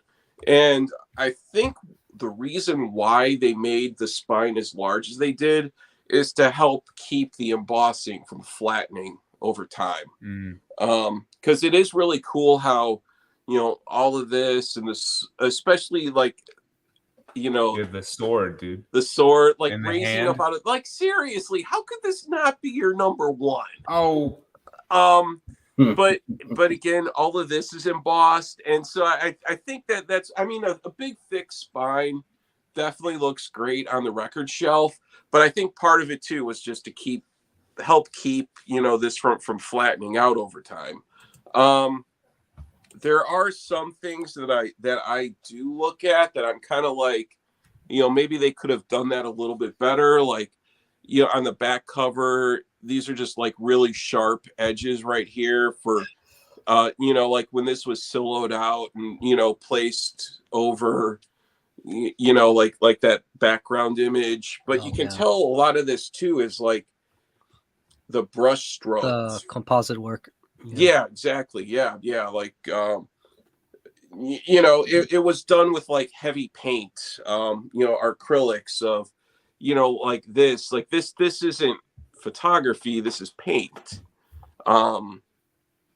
It's definitely like a lot of composite work of like a mix. It's like a mixed media of like artwork, painting, and then also imagery that was manipulated heavily. Like, you know, a lot of this stuff here, you know, like this texture right here, you could tell this is like, you know, manipulated in Photoshop, but then you have like the paintings here. So, I mean, it all works. It looks really good. It's just minor things that a designer would see of like, well, you know, they could have softened the edges. Yeah, just it's a little doctored here and there. You can tell. It is, but also think about how much in underground metal. Think about how much crappy album art we see too. You know, it's like this is a pretty good album cover for sure.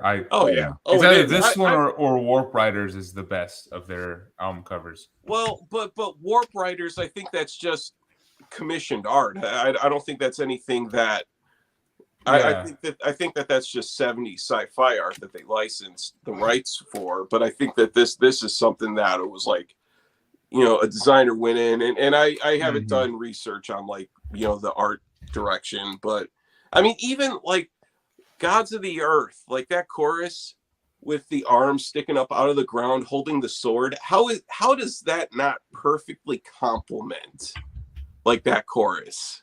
The sword. You know, it's just it's awesome.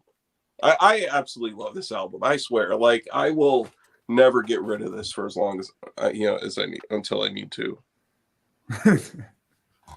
Now it looks like who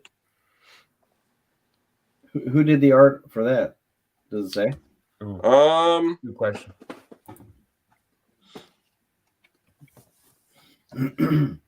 Album artwork and design by Jeff Kern, and it's Jeff with a G. So I don't know who that is, but okay. I mean, as large as the artwork is on the album, I'd have to say that this was something done for this album. Yeah, I agree. And I admit the coolest part of the whole thing is the fucking hand. You see the skeleton hand just like rising up from the ground, and wow. It's so cool. I mean that's metal. And you know what? Yeah, like, okay, we're not talking about artwork, we're ranking stuff, you know. This doesn't need the band logo on the cover. No, it doesn't. You know what this is. It doesn't need to say the sword across it. You know who the fuck this is. It's even fine is enough. We'll just show you. We just show it to you. Okay, here's a sword come out of the fucking ground. Here you go. The sword. Like, I definitely blind bought this CD even before I knew it was the sword. For sure. Oh yeah, like, exactly. Back in the day.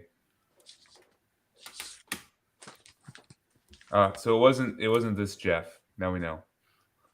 Okay, that's definitely good to know. Yep. All right, Rick, number one, which I think it might be similar to what we. Yeah.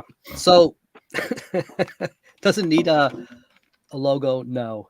So yeah, it's funny because like because the sword's there, right? And if that's not reinforced enough, the CD is just nothing but rows of Oh swords. yeah.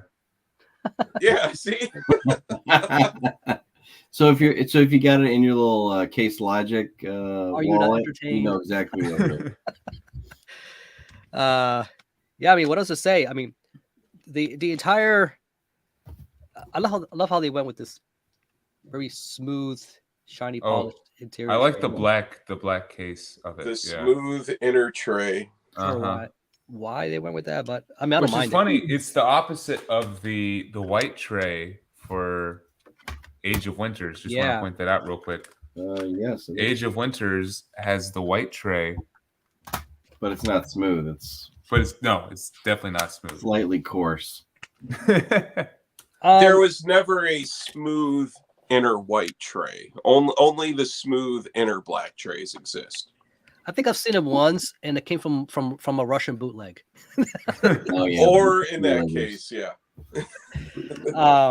Yeah, I mean, this album, you look at that cover, and I know we've been talking about the cover a lot, but it really does represent the sound, because you listen to this, now depending where you're coming from, but one thing that I like about the sound on this is how heavy hitting the drums are and the cymbals. This is a very cymbal heavy sound.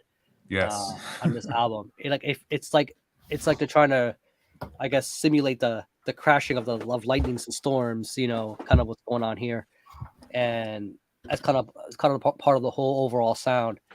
This is their epic album, right here. Like, I'm not saying the first one or the one after it, it's not epic in its own way, but I think it kind of removed itself a little bit from the doom side from the first album, which wasn't even much of a doom album to begin with. But here I think they really stepped it up with the power behind just the riffs overall. My favorite sword songs are on this album. The strong opener, the Sundering, and I know that was a big single for them. Oh yeah. Like you said, how heavy is this axe? To Take the Black, great song. Mother Maiden Crone, Under the Bows, Black River. I mean, I hit play on this. I have to listen to the whole thing all the way through. It's just very easy to get through. If I have a bummer of a day, at my job, I put this in. I feel a little better, And you prepare yourself for life on the wall. There you go. To Take the Black. Yeah. So if you choose another Kamado, There's not a song that you would skip on this album. No, it's perfect from front to back. I don't think I ever do. No, I can think of. Nah, I pretty much played the whole thing through. Yeah, great release. 2008. What's a good year for this? And I know you were talking about the stuff going on with the Photoshop in the back. They kind of continue this weird thing inside. I don't know what that's about. Yeah, like where is that? Is that like a Texas thing? Maybe? Well, it's. I don't know if what they were thinking with the composite. See, you guys remember like those old, especially the 70s records? Like this is before digital manipulation. So like you would have to, if you want to do something a little more ambitious and manipulated, you have to kind of cut everything out and paste it together and then take a photo of it and and then paint a little bit over that. Yeah. To get that, what I mean? So like I feel like this is the 2008 version of that. What they did here, like what you were saying. But by 2008, we knew better. Photoshop was good enough to tackle this, and there's we'll see. Like the thing too with the art is that you can tell there's a difference in resolution of the images that were used in the composites. Like on the back cover, the mountains, there are some where it's like, okay, it's a little blurry, borderline pixelated. And I mean, I'm looking on the LP version though, but there's a difference in resolution quality. Let's put it that way. Yeah, I get that all the time. When I'm putting stuff together, people are like, "Well, can you get this thing that I pulled off Google, and then like this thing I got from this high resolution stock photo site, and just put it on one big thing? And can you blow up like 300%?" Yeah. I'm like, oh yeah. And then like, why doesn't this look good? I'm like, Yeah. It's like, you know, it makes you want to tear your hair out. Right. Yeah, absolutely. So yeah. So two for Gods of the Earth as number one. We're like doing Hollywood squares here, so we got 2. Yeah, 2 for Gods of the Earth, and then what's Brian's number one? Like, tough decision. Yeah.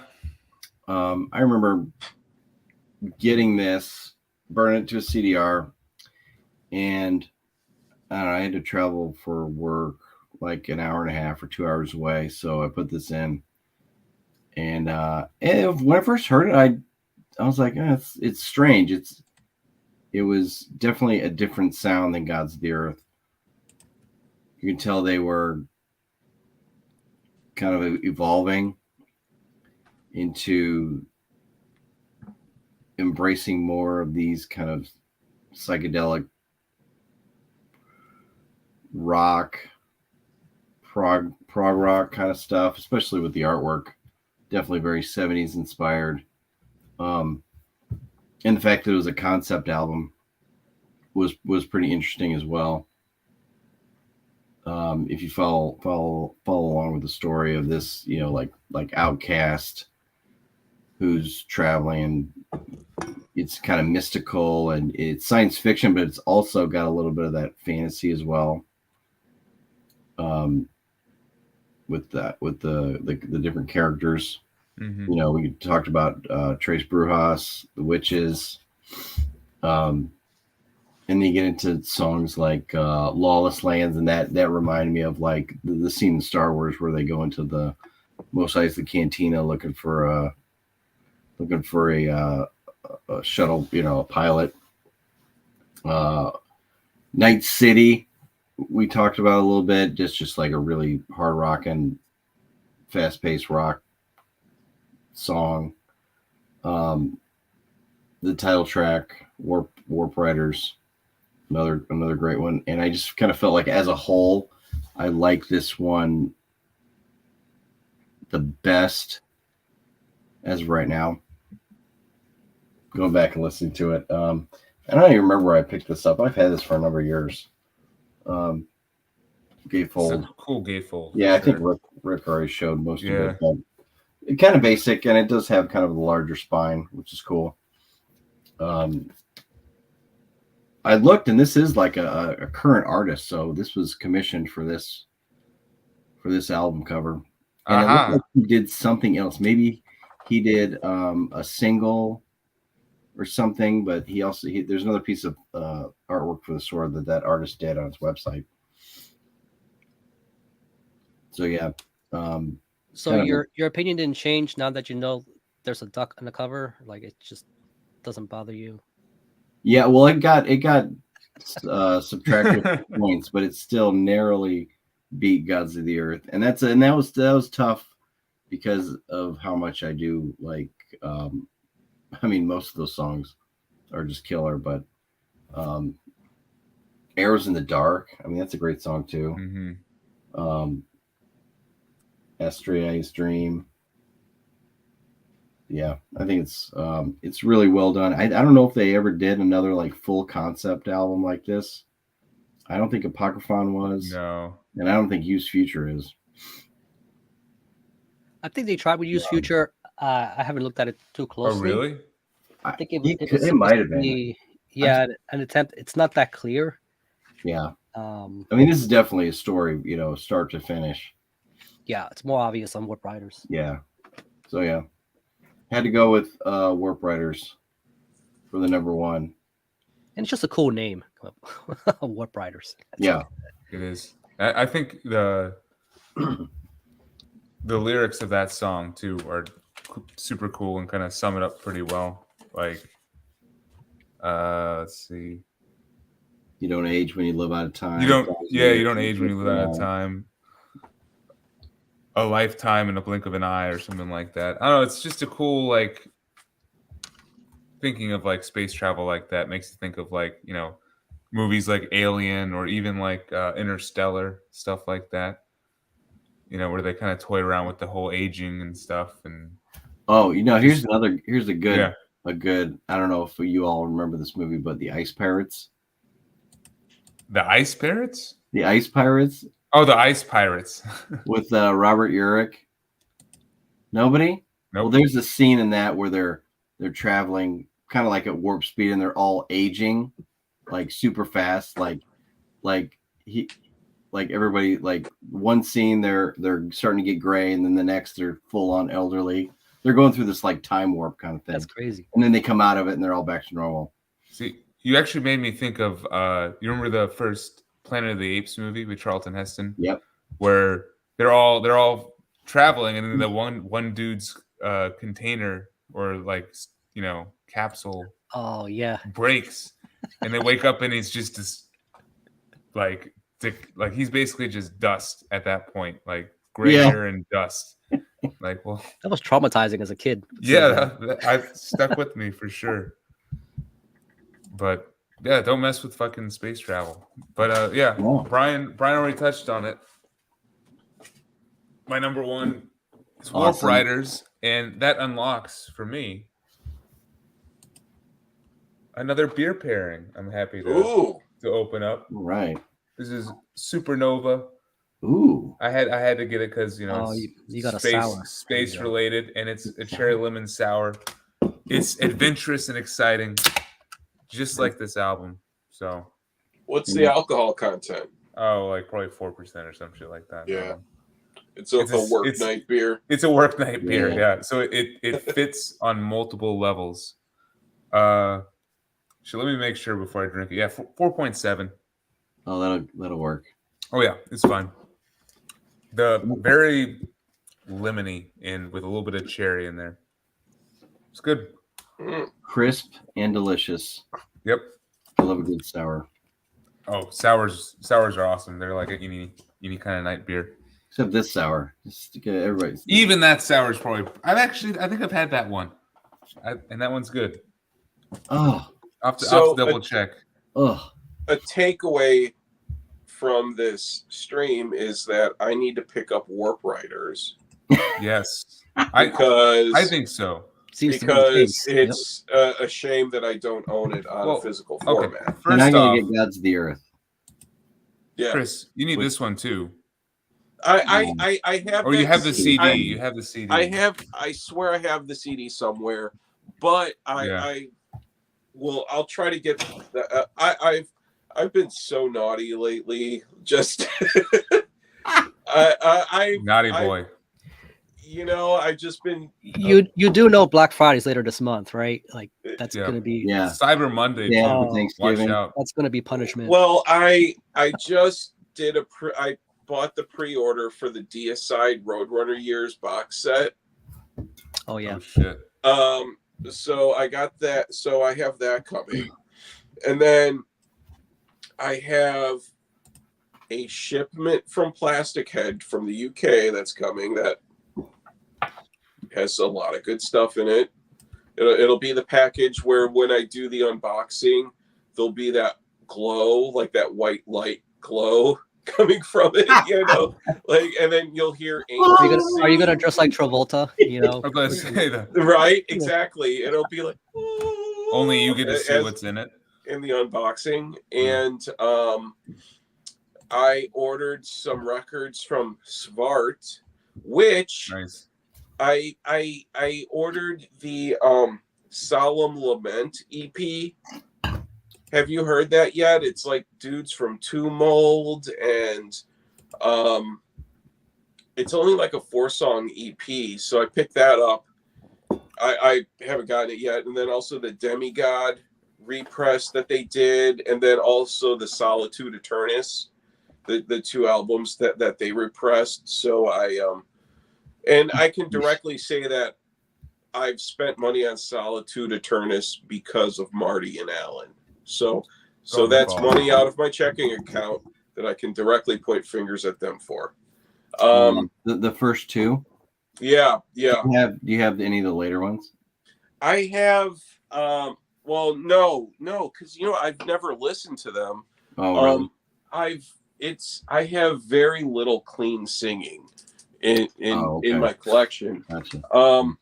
But the literal no clean singing.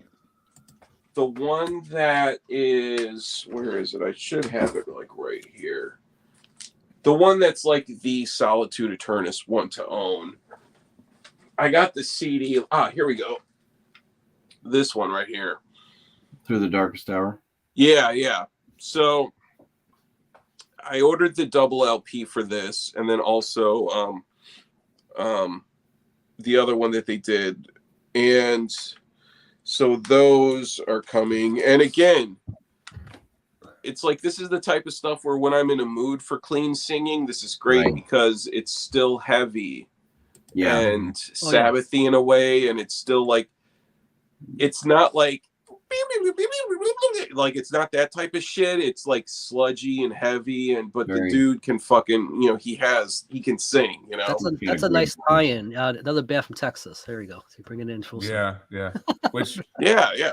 Let me wrap up. Oh yeah, we're going. Sorry. Which would you guys want to do like a post stream, like a little like sure. I do want to make a one note. If you're gonna, I've never seen them live, right? So you've never seen the Sword. You have not. I've never seen the Sword live, which is why I picked this up. Wow. This is the Greetings one, which is also a cool cover. It's not Warp Riders. But it's its own.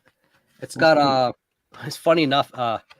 So it's got a little bit of Wow, it starts off with buzzards. Yeah, of all songs, right? But it doesn't have anything from Apocryphon. Like for some reason, they didn't put anything from there. What do they have from Age of Winters on that one? Is it Horn Goddess? Is that Horn the one? Goddess? Horn Goddess is the last track. See, that's for some reason that's the song they picked to play off this one. I don't know why. Huh. So cool little gatefold. Nice. Warp Riders was the first one you heard, Logan? Yes. For me, it was the first one I heard, and I think that definitely factored into why it's probably my favorite one. But I think it's the overall science fiction concept and just the songwriting in general. Like, Trey Bruja, I think is, I don't know, probably one of their best songs. Definitely their catchiest song. Like, that chorus lives in my head rent-free. Yeah. Witches you shall meet along the road to your fate. My only thing is that this artwork, it kind of looks like video game art to me. Like it's like when I saw that live album come out, I was, especially the way the sword is written there, and it's kind of like something. I don't know. It's like a sign. It's like a like in the neons of. Yeah, I mean it's good. It's definitely good. It's good art. It just doesn't really fit the brand, I guess you could say. Yeah, it kind of threw me off. But they went off-brand after, like, to me, they went off-brand after that into high country, and I'll try to drop it. I promise at some point. But like, I am gonna do a stream. Just wait, and this is something I've thought of. I'm going to do a stream where I pick out all of the terrible album artwork or every bad art direction call out that I can make. And we could talk about off-brand and on-brand art direction. And real quick, one last song for this one for me. The first Chronomancer, I think, might be my favorite. Yeah, that's like more slow burning, just like that one, mainly focused around like one riff. And it's just fun. They just jam on that one riff and change it up so much, and everything, like the drums especially, just there's so much interesting drum fills and just change ups based around the one riff in the Chronomancer 1. And the second one too is really good. Chronomancer 2 Nemesis, the intro is probably one of the heavier parts that the Sword has ever recorded, and it's kind of haunting, menacing, and it just goes from like kind of slow to a very fast tempo change, and it becomes crushing real quick. So the Chronomancer in general is awesome off of this, along with Lawless Lands, which has probably my favorite guitar solo they've done. And it's real. So the sound of Lawless Lands, I think, you know how like with they're not Iron really Maiden, they're not really a solo band either. Like they're not solo's not a prominent thing in their sound. But they have some good ones, I think. Yeah, they can if they wanted to. You know, we want to do a good solo. It's like it's not like that we can't. It's just with Lawless Lands. So with Iron Maiden, you kind of think of like they have that gallop, right? That like bass, yeah. So Lawless Lands, it's more of a trot. It's like a very like Western style, like it has a certain pacing to it that just makes me think of Iron Maiden, which is not quite as fast, and it fits really well. And I don't know, great album. The ending of that song, especially where it kind of goes off into that kind of melodic solo at the very end, and JD's, you know, got that last kind of vocal. It's pretty epic. Yes, very cool. One of my favorite parts of the entire album is that kind of outro on that song. Yeah, good point. Good point. Me too, for sure. And yeah, you're right. The solo is fantastic. Oh, and like the way the lead guitar and the rhythm guitar kind of work off each other. You know what I mean? Mm-hmm. I think they often do that. Harmonies, yeah. Which they will just keep changing it up just a little bit and not like anything crazy. So they'll stay on like the same main riff, but they'll each just change a little bit just to make it a little bit more interesting each time they go back and forth. So yeah, Lawless Lands is a very good example of that. I also want to mention Night City, which Rick, I think you described it pretty well, but there's a part where they bring in a cowbell in at the end. Oh yeah. And that's cowbell. Fun. More cowbell. You always need more cowbell, and the sword understood. You gotta do the walking voice though. What you can do when you do it. The Bruce Dickinson voice. So number one. Here, one more question for the group, and then we can.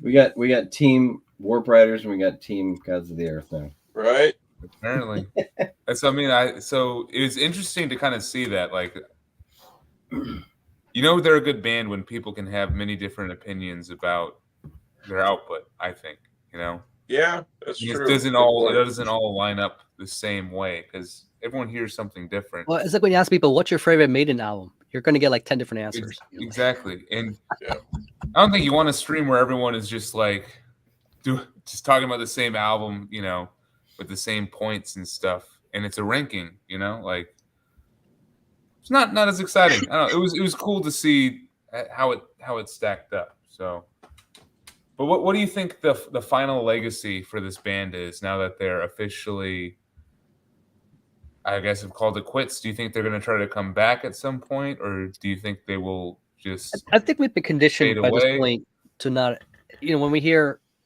split up, you know, we see bands come back all the time, you know, so maybe this is just a hiatus they just need, and calling it splits, you know, it's one way to sort of ensure that they can do whatever life stuff that's going on with them, you know, happens. But you know, bands get that, you know, you get that itch again, you know, it happens, and you know, they get back together and whatnot. But I think as far as their legacy, like, this is a nice snapshot of their period. This is a band that's been around like not very long when you think about it, but they've evolved like a band that's been around about twice as long, you know, with the way their sound has changed.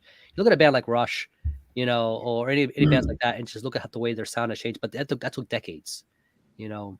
Like, you can't say the Sword has been around for decades and decades. You know, it's just like, I think this is why we went back to the first 4 albums, because you know, it was the most coherent period, you know. But then we see the way they kind of just drifted from it.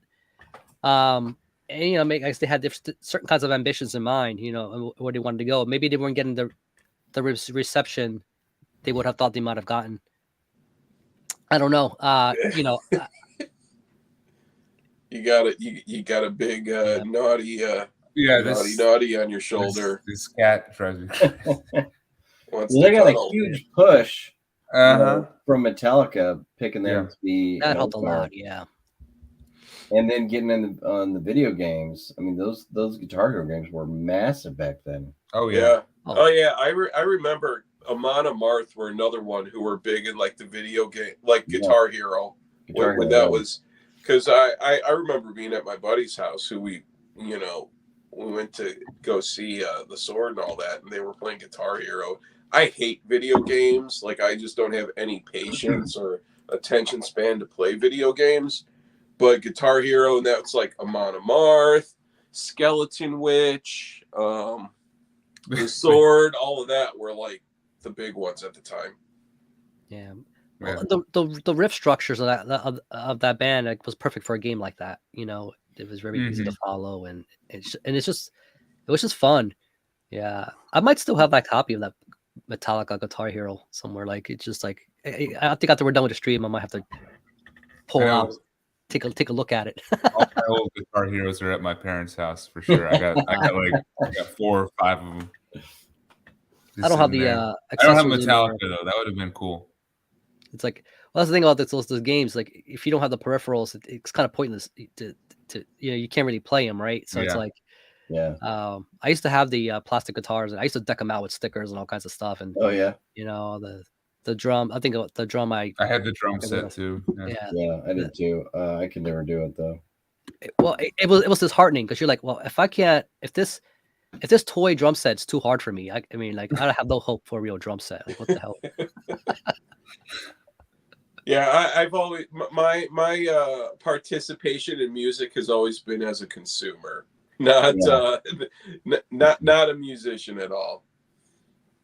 Well, that's the thing. You got to give credit to these guys. They started in 2003. Wow.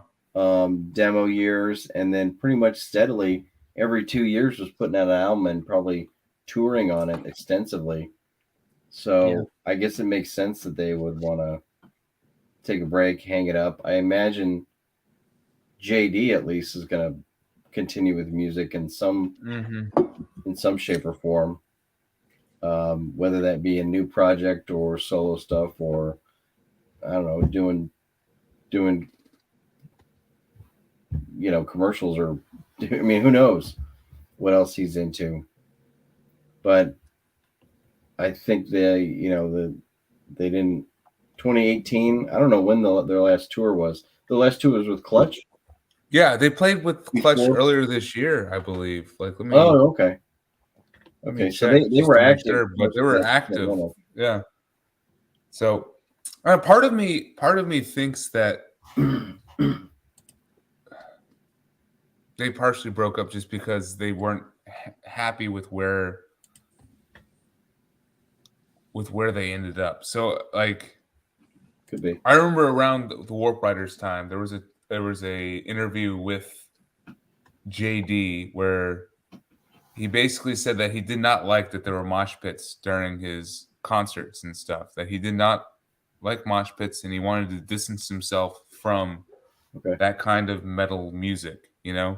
And that was like one of the highlights from the first time I saw them in 2012 was like that there was a mosh pit, and it was a very like small, like, it was a stoner doom pit. So everyone was just basically like just headbanging, except just enough to bump into each other. I mean, people who want to get in the mosh pit can mosh pit to any type of music, Yeah. You'll see mosh pits at Weed Eater shows. It's like, it's not the most moshable music, but they do it. Yep. Just because it's they're there and they can. Yeah. That's why they had to put High Country. High Country was like the guaranteed non-mosh material. It's like, that's why I feel like he was tired of like the metal tag. Like, he himself was just not really feeling it and wanted to just branch out and felt constrained by it, and then doing it, maybe it just didn't pan out the way he wanted it to, with the fan reception to High Country and Used Future.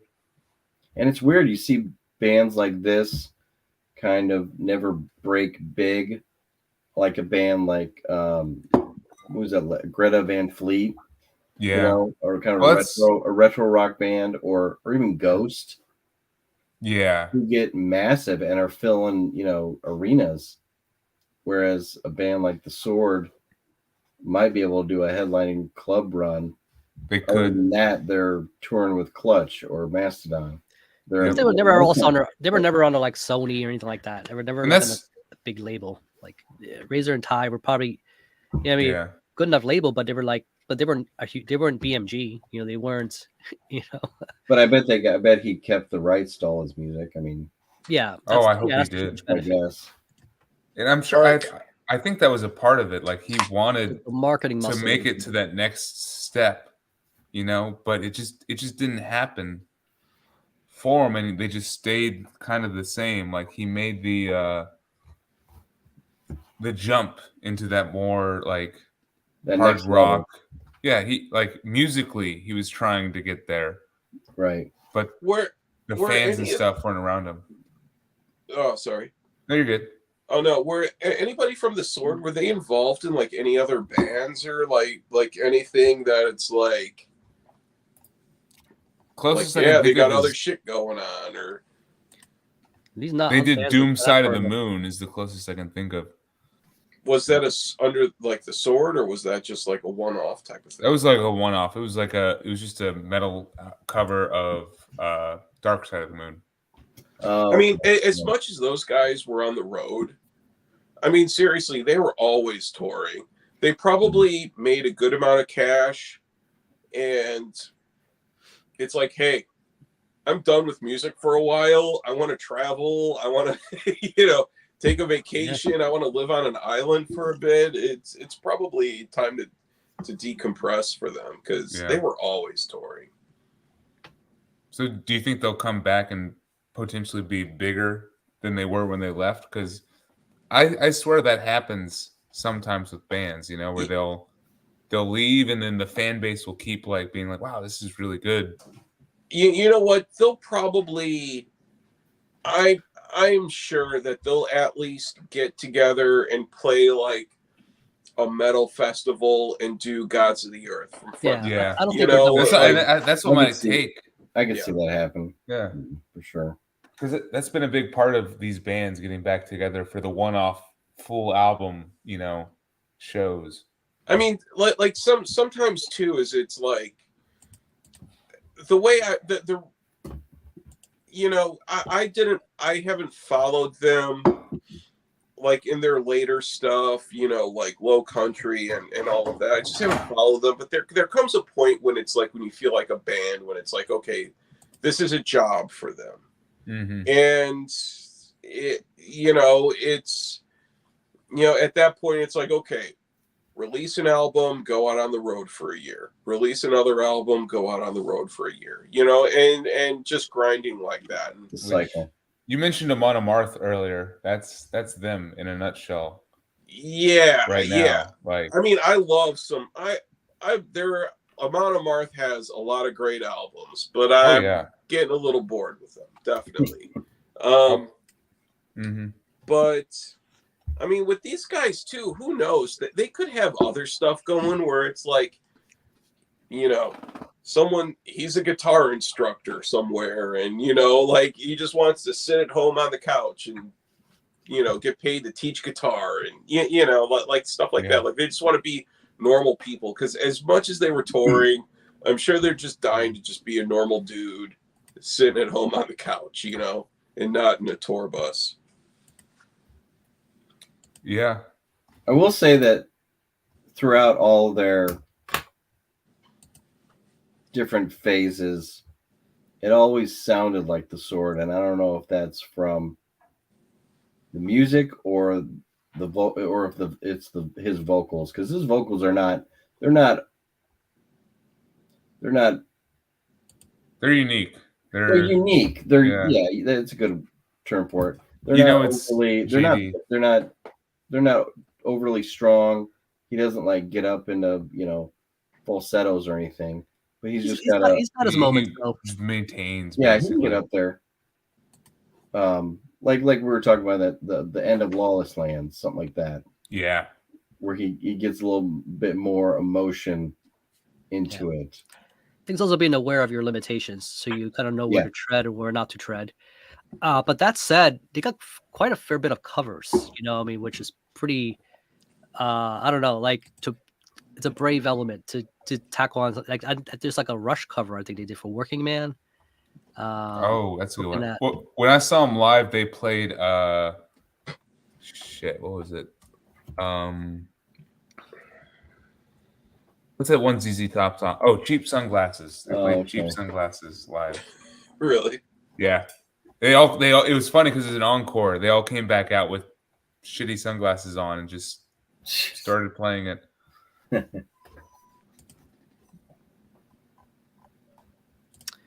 Conquest of Kingdoms. That was the last thing they put out in 2020, and that has like live material. It's just miscellaneous stuff, live material, and a few covers.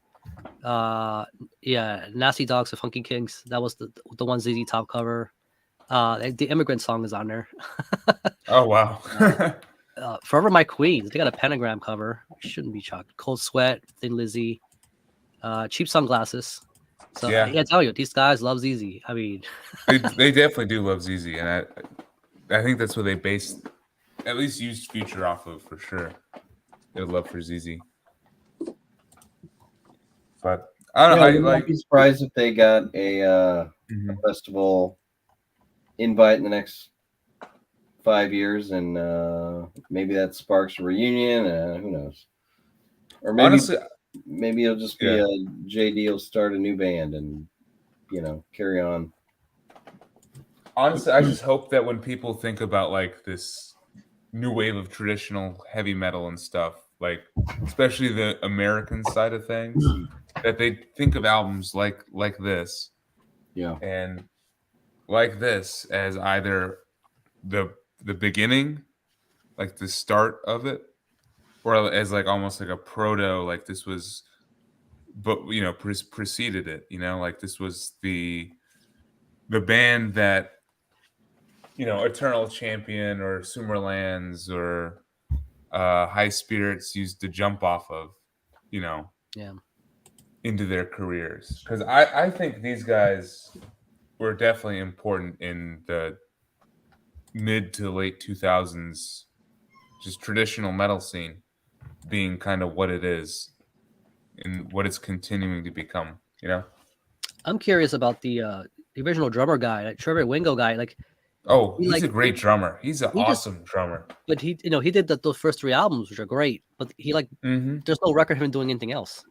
Really? Completely like the business. From what I gather. Yeah.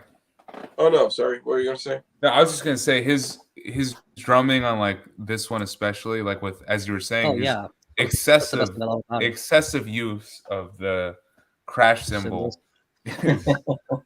is just, it stands out for sure. But it's appropriate for that one. Like it made it work. Normally it would be annoying and I go really dumb, but I think for that, what they were going for, it worked.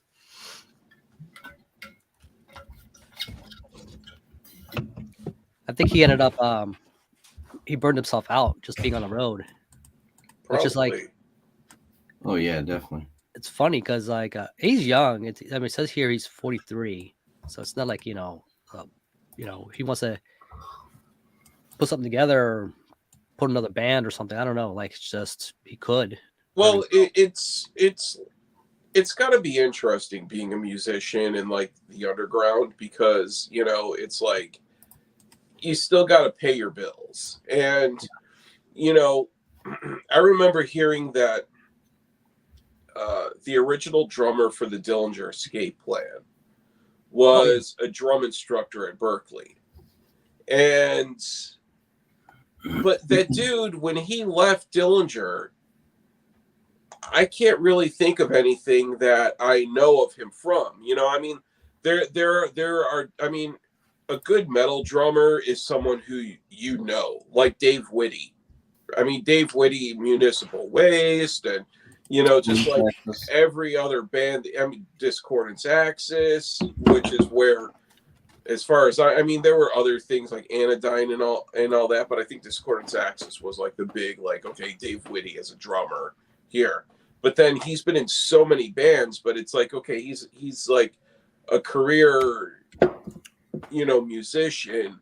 But then there are other ones. I mean, the dude from Dylan, Chris something or other, from Dylan, the original Dylan Escape Plan drummer.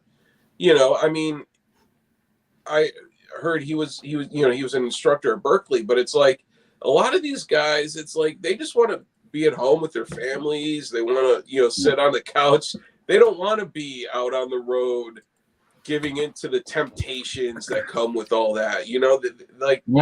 They just want to be home. And I'm sure if they get an opportunity where it's like, hey, I don't want to deal with musicians' egos and just being a fill-in and all that. I just want to make some cash and live on it for a while and do all that, which I can completely understand. Yeah, and some guys are okay just being a session guy or whatever. He's like, I'm for hire, but I don't necessarily looking to, I'll record something that you need, but I'm not gonna go on tour with you though. Yeah. That could be a factor. Yeah, I mean, there are a lot of bands. Like my cousin he played in Iced Earth. He was a keyboardist for Iced Earth. And like when I was really young, I was sort of introduced to like the Tampa scene, back then because he lives in Tampa. But he was a keyboardist. He had his own band, but then he toured with Iced Earth. He was like the touring keyboardist. And I think he's credited on the Live in Athens album. And but that's the thing. A lot of these dudes it's like, it's probably one person who really is the band, like it is with someone with Iced Earth. It's just that one dude who really he's the band. But then the other guys are session musicians. They're paid to go on tour. They earn a certain rate to go on tour and all that. And I'm sure with a lot of these guys coming from an underground band, it's like, I want to start making money. I mean, some of these guys, they could be touring with Bruce Springsteen or, like something, or Coldplay for fuck's sake, like to make money, Yeah. Like remember John Tardy when Obituary was kind of on their hiatus, he was playing with Andrew WK. I think he even was on Saturday Night Live, Saturday Night Live. Yeah. Oh, really? Yeah. He was Andrew WK's, not John Tardy. Donald Tardy, the drummer. The Obituary drummer, the other brother. Yeah. The guy who runs the cat rescue. Yes. Yeah. So he was the drummer for Andrew WK and was on that first album, with the bloody nose. And I'm pretty sure Andrew WK went on Saturday Night Live and there was Donald Tardy back there playing the drums. Really? That's awesome. I'm going to find that. I didn't know that. Well, because I know that Andrew WK comes from a life of privilege. He comes from a wealthy family.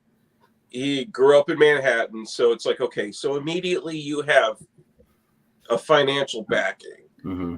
But then it's like, okay, Tardy, career drummer, again, another one, drummer. So it's like, okay, so Andrew WK recruited like a professional metal drummer, and that's how he's making money, making a living. Oh, yeah. Yeah. So I True.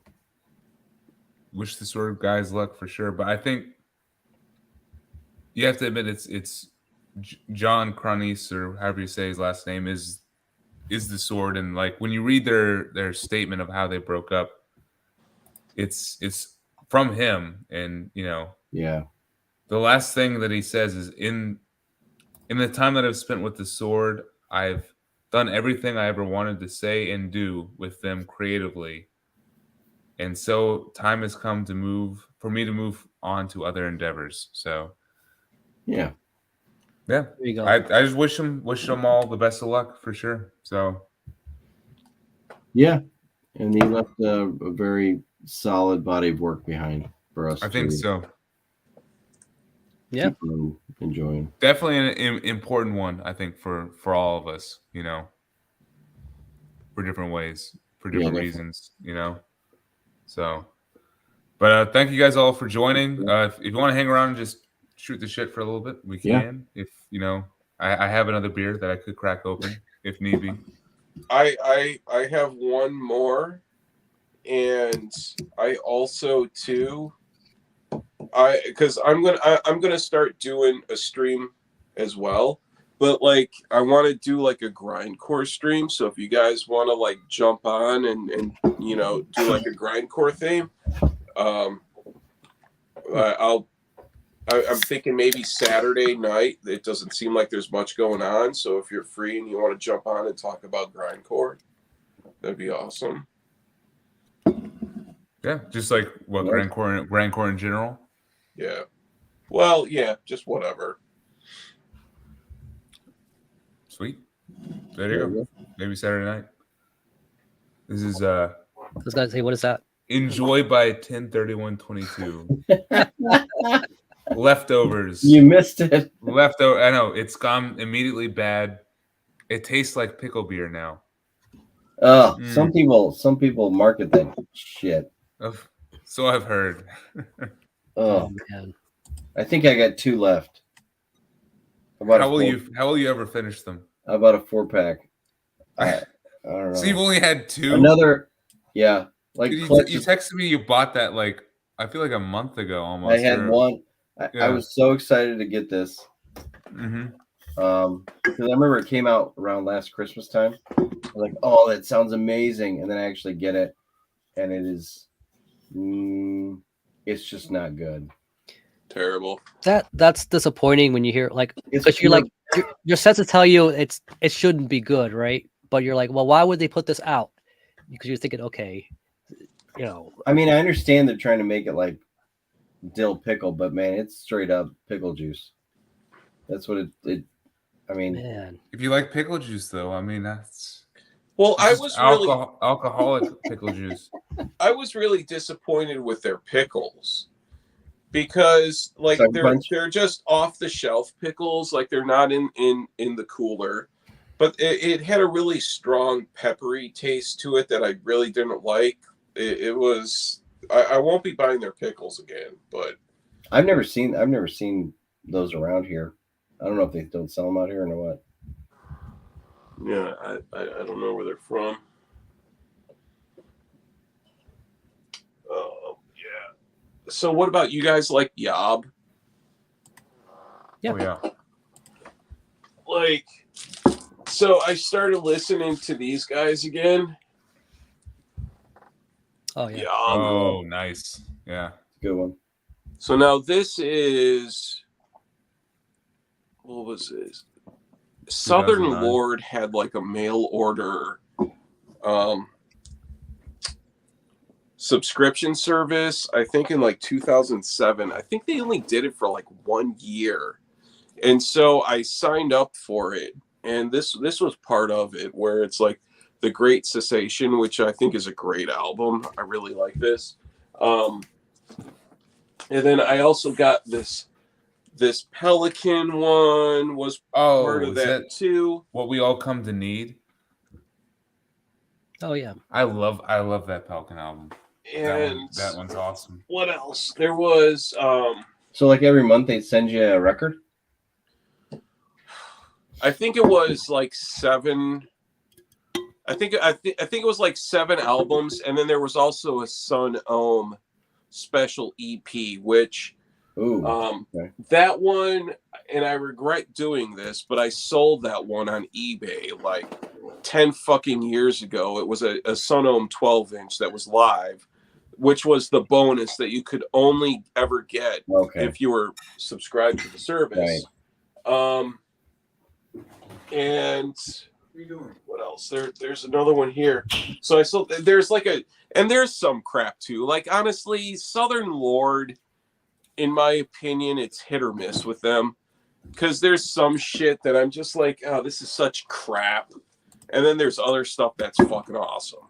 What was it? Was this Black Cobra them? No, but I still have all of the. Did you say you like Black Cobra? Yeah, I just get Bestial. What did I pick up?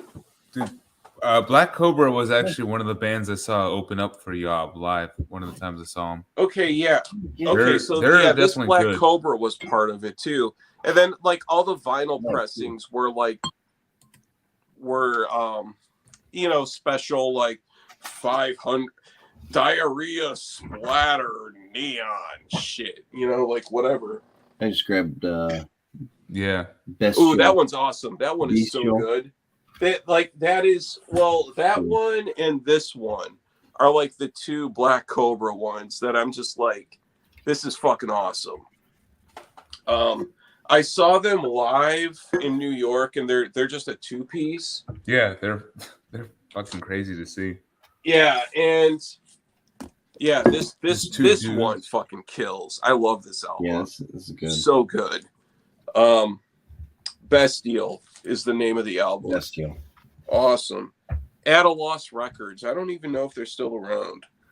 But really good stuff. Really good. Really good fucking like if that weird combination of like a doomy grind band. It's good stuff. But you guys know Javelina? I do not. Who? I've seen it. I don't have that one. Javelina. Give me a sec. This is it's on it's off of Translation Lost Records. Mm-hmm. Beast Among Sheep, 2009. Is that a JAV? Sorry, I'm trying to look them up. Hava, yeah, JAV Elena. Really good kind of sludge. Kind of got a little hardcore tint to them, a little kind of melodic too. I think they only have 2 albums out. Both are really good. I think I like the other one better than this, but I haven't grabbed it yet. I haven't heard that one. Yeah, I getting it now on Spotify, so It's the guy behind. I'll give it a listen. He's the guy behind Eat the Turnbuckle. Oh yeah, that dude. Yeah. Oh, well, of course they're from Philly. Yeah. So yeah, I think I like the self-titled better. A little bit better. So really good though. Like sludge, like one band that I always felt was always really unique that I really love is Torch. Oh, like yeah. that, great, like yeah. power sludge pop. Just really up tempo, but still down tune at the same time. And I've always loved Torch. I have a bunch of their stuff, and that is like a perfect deep dive one day to go over their stuff because Neanderthal, they just have so many good albums, and they're so good live too. Yeah, Torch were always one of the heaviest was definitely one of the heaviest bands I've ever seen live. And loudest. Yeah. Both. Yeah. they definitely hit right in between for both. But I wasn't familiar with them until I think around the time when Restarter came out, and I thought that shit was Restarter. For me, it was Harmonicraft. If you know that one, Harmonicraft, with the song "Kicking." Yeah, I mean, yeah. I like. It's just so much fun, Yeah. That was the one before that one, I think. Yeah, it's kind of odd. They're a hard one to. It's like if you listen to Boris, they're one of those bands that's kind of hard to nail. They just change it up. They don't stay in one lane. So, do you guys hear like my vent going off? I was about to say, what is this rustling noise in the background? It's this vent in my apartment that's fucking going off, and I know it. I don't have any control over it, but it just goes on. But it's a poster that's banging on a wall. That's it. So I made an order. Holy shit! You got a lot. Unspeakable you got a lot Acts. there, Brian. Unspeakable Acts. I had a Halloween sale. Oh, cool. So I did a little catch-up order. This is all the stuff I've been meaning to grab. First one is the new Algebra album. Oh, that album cover is sick. Chiroptera. You guys, right? Anybody fan of Algebra? I don't have any of their stuff. Do not know them.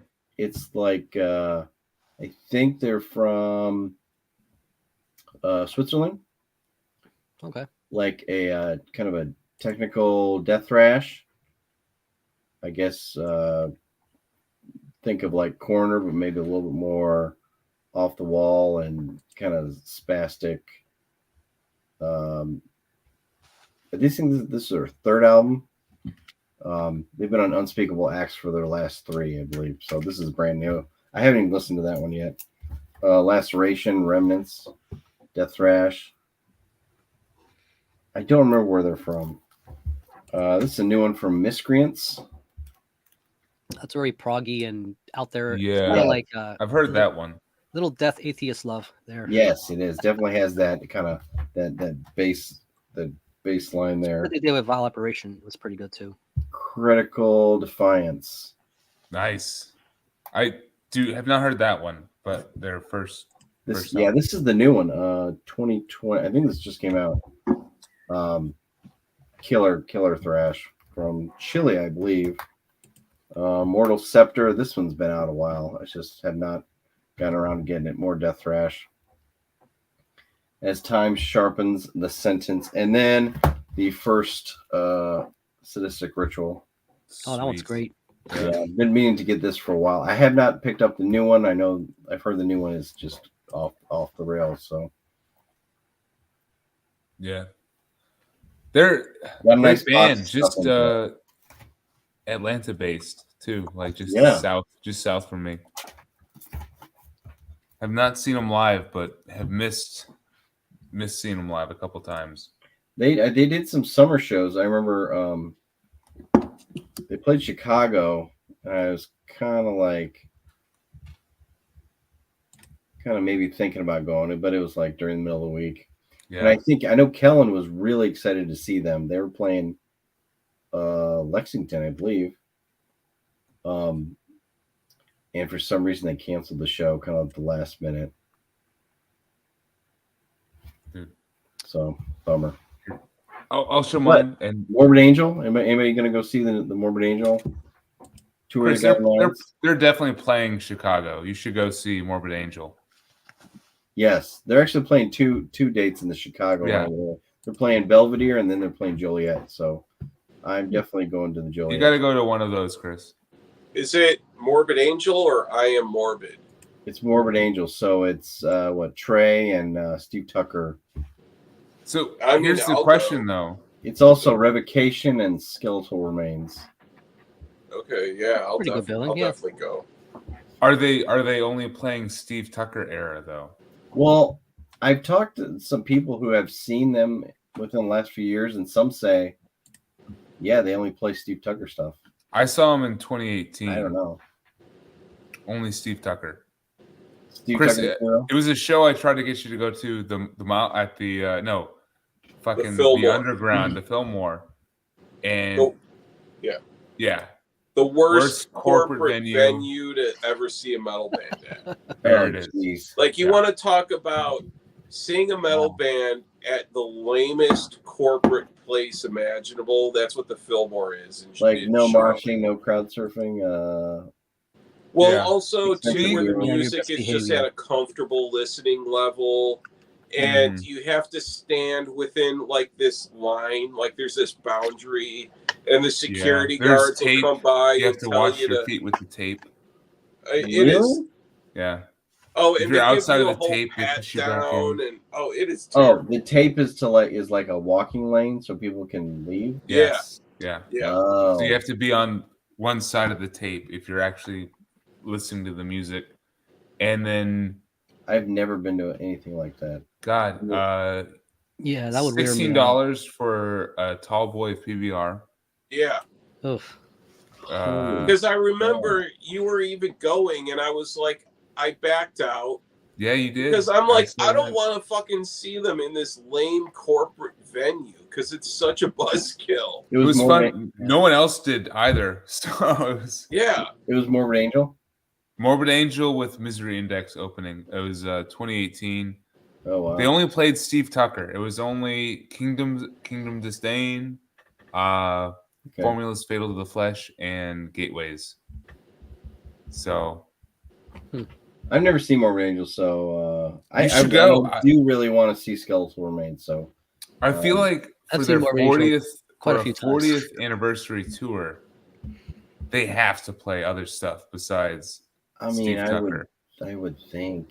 Why would you call it a 40th anniversary tour if it's just, oh yeah, we released this album in 1996? And, like, I mean, give me even I'll take some stuff off Domination too. That's fine. oh yeah. Play it. Go ahead. See, so they didn't even play anything off of Domination when I saw them. Like it was, wow. Yeah. Which I really enjoy Gateways to Annihilation and Formulas. Like, so I was mostly fine with it. Well, he's on Heretic too, wasn't he? Was he? I've actually not listened to Heretic, so I don't know. Heretic. Formulas is awesome. I love Formulas. Formulas is cool. Gateways, I think Gateways is one of the best Dan Seagrave album covers. Yeah. Yeah, maybe he is on Heretic. I think he is. I mean, I don't think that album is. I've not listened to it, so it's one of their weaker ones. Yeah, it's not one I revisit very much. I've never listened to Kingdoms Disdained. Yeah, Tucker is on that one. Check it out. Yeah, it's better than Elude. Yeah, whatever anus or whatever Thralls the Metal calls it. Aluminum anus. Aluminum anus. I don't know. It's better than that by a long shot. So Rick, Bandcamp Friday. Where are you going first to start spending your hard-earned dollars? Oh, I don't know. I gotta look at my wish list. Oh, okay. I thought you had a fan of Attack. I kind of bookmarked my stuff, and then I decide between there. So I'll usually like give it another pass. I mean, like, let me see. Is it as good as I remember? Yeah. There's a couple like, there's some black metal stuff. There's some doom stuff. It's a little bit of let me see. God.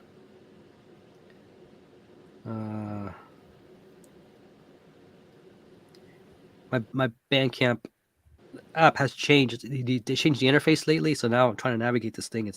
Oh, I haven't noticed. Yeah, they completely changed it. I'm not a fan of the Bandcamp UI. Oh, currently? Trying to find your previous purchases is a little annoying. It starts in 2 hours. All right. 33 minutes. I was going to say, it's already 12:30. What do you mean it starts in 2 hours? It's Friday. Happy Friday. That band Demon Chrome just dropped their first album. So they're from Rhode Island, and it's kind of like, it's weird. It's like traditional heavy metal with hard rock, speed metal, but it's still quite dark and heavy. So, if you like a little bit of Judas Priest, but with some elements of Creator in there, that might be something you might like. Okay. That sounds. Demon Chrome, yeah. I have their EP. That's why, and I dug it. That's why I bookmarked this one. I'm like, oh yeah, they got a full length.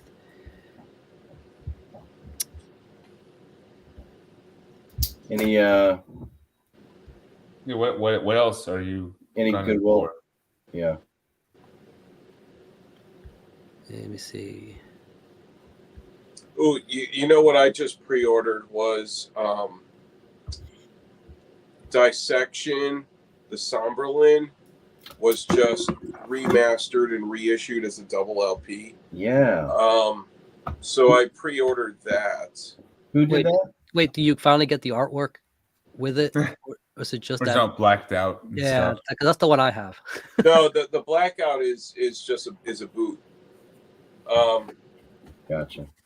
But this is by Dan Swano. It's a Dan Swano remaster. Nice.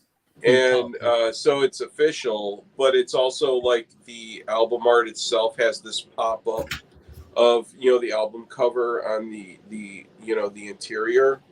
I ordered mine from Plastic Head, but I just noticed that Nuclear War Now has it up for pre-order as well. I think it's a little pricey because it's an import, but I definitely wanted to get that. So, And the Somberland's a good album. oh yeah, Oh yeah, classic. absolutely. The I read today that Green Lung got picked up by Century Media. Really? Yep. Holy shit. And they will be re-releasing the Free the Witch EP and Woodland Rights. Wow. So how do you feel about that, Brian? Well, I mean, Are you mixed? Are you like it's good, but then like it's good. I mean, I'm glad that those are gonna get better distribution. I mean, I think Free the Witch is fantastic release. I just got that on CD sometime last year. After I think it only came out on tape, and I think it was just self-released. But then Black Harvest was on Smart Records, so they've been getting bigger. I think a new album will be coming out in 2023. Then I just know with Century Media. It's like I don't know. I guess the packaging is probably going to be better than like you get with Earache, but it's going to be outrageous prices. Not much better either. Green Lung, they're since they're based in the UK, getting stuff here is always a little bit. Oh, it's gonna be Century Media. I hope they do the right thing, and if they put the vinyl out, they'll include a CD with it. Sometimes they're good about that. Oh, okay, well, hopefully they do. Yeah. Well, I mean, the thing too about ordering, like buying imports, and it's a pain in the ass because I've ended up pre-ordering stuff from overseas, and I end up paying the premium for shipping, and then I can get it stateside eventually. Yeah. But I don't know that until it's released usually. Right. But what you're like when you buy an import stateside, you're already paying the import shipping in the retail price. Right. So like an example here is Dinosaur Jr. just repressed Beyond, which was the album that they released when the band got back together, I think in like 2007-ish or so. So I went and I couldn't find it anywhere, but then I found it on Rough Trade in the UK. So I pre-ordered the reissue with a 7-inch from Rough Trade. And then sure enough, I get a fucking email like 2 days ago that, it's available here in the States. Oh, man. But the price difference here in the States versus what I paid for in the UK is just in the States, I'm paying retail plus UK shipping. I found that it's like if I'm buying from overseas, the best way to get a deal is to be like, okay, here's shit that I want that I know I can't get stateside, so buy it now and get the add like an extra 2 or 3 albums to bring down the shipping cost. Yep. And so that way you could, because overseas shipping will kill you, but it's like, okay, if you maximize it, because you can get, before your shipping rates adjust and go to a higher price, usually is after the third 12-inch. So anything after that is when it increases to the next price tier. I rarely buy overseas. It's every it's now and then there'll be an eBay seller and I'll grab something, or I don't even remember that Habukrunu black metal band. I think that I can't remember their what label they're on, but I think it's out of Greece, and so I've gotten that because their stuff is or had been really difficult to come across in the US. It's become a little easier now. Meteor Gem has been getting a lot of import stuff. And you know what? That place, they're like a mile from where I live. And I go there and the dude's super awesome, but it's like record stores nowadays are pricing everything based on Discogs pricing. Yeah.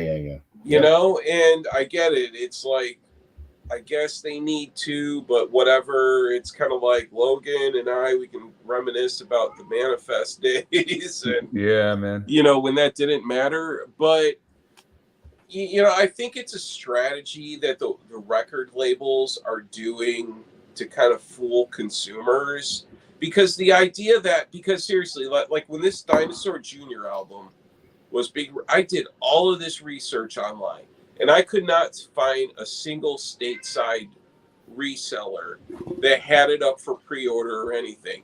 It was only available in the UK. So then I'm like, okay, and then it said too, like online, limited to 1,000 copies. So it's like, okay, so it's like if I want it, I gotta pre-order it now. So I do the fucking pre-order, and then sure enough, after it's released, oh, now it's available for retail sale in the United States. Like, I really think that certain labels, they're really gaming the system to like just really kind of like, because they understand how with vinyl consumers, there's that sense of urgency where when it's it's available now, so I need to buy it right now. And I think that's really what they're doing to fuck with people. I think, did you guys notice in the last couple of weeks, Earache kind of did a reverse? They said, here's a bunch of albums that we're thinking about reissuing. If you pre-order and kind of pre-fund these, and we get, if we get 100% funded, we're going to repress them. Like, Nocturnus album was one of them. Oh, yeah. There was a Cathedral album, I think they had. Yeah, Cathedral album. Fear, Emptiness, Despair by Napalm Death, which I love. Yeah. So they're saying, hey, if you guys pay for these, we'll get them repressed. It's kind of interesting, and it looked like all of them actually made their quota. Well, I think that's surprising. I think that's a smart approach, because it's kind of like that crowdfunding, right? So in a way, so that way because and then we're paying $30 a piece for an album when really it should be $20, but then it's like, okay, so we have this much money guaranteed for this amount of a repress of the album, and then of course they're going to press backstock as well, right, for like Overrun for returns and for backstock and all that shit. But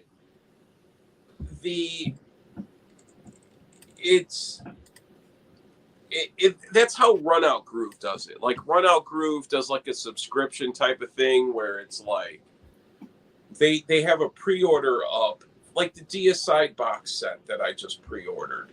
They've had that up for like 6 months, and it makes sense because it's like, have it up for that much long and you'll have 2,000 people who prepay for it. So that way they could guarantee that they have the labor, the press time and all of that to actually manufacture 2,000 copies of the Deicide box set. And then they'll also have Overrun. So that way they're not sitting around with, that way it's like, okay, we'll do 2,000 copies of this instead of going overboard and maybe getting 5,000 copies pressed and then having an additional, 2,000 sitting on the shelves collecting dust for 10 years. Because there's the cost to produce records is so expensive, where like a single album, the typical markup is like $2 from pressing, shipping, manufacturing, all of that to the retail storefront.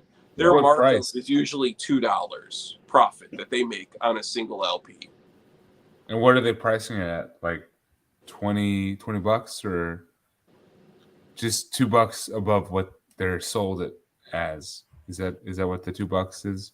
I think, yeah. I watched a video. Wow. I mean, okay. Noble, the guy, Noble. He had a video. Do you guys know Noble Records at all? On, like the pricing and how it works, and it's like, seriously, it is like a $2 markup that they can charge, because there's also a limit to how much they can charge for a new release. Okay, right, yeah, that makes sense. They can't get a new release that would retail for $25 and then put a price tag of $50 on it. They can't do that. It's So Noble, I know his YouTube channel. He's got a store. Is it North Carolina? Yep, Matthews, North Carolina, right down the street. Oh, so you go there a lot? Yeah, not as much as I would like. Because he gets collections in, and he like shows you. It's a hike. Yeah, I've been there a few times. It's a hike, but it's a hike. Again, it's like everything is priced based on like the median Discogs price. He definitely does. So it seemed like he would always get just like classic stuff. Like it didn't seem like he had a whole lot of metal that he was getting in, but I mean, I don't know. He will get some good stuff. I got but you're gonna pay for it, right? Oh yeah, you're paying full premium. Chris, do you like Wormrot?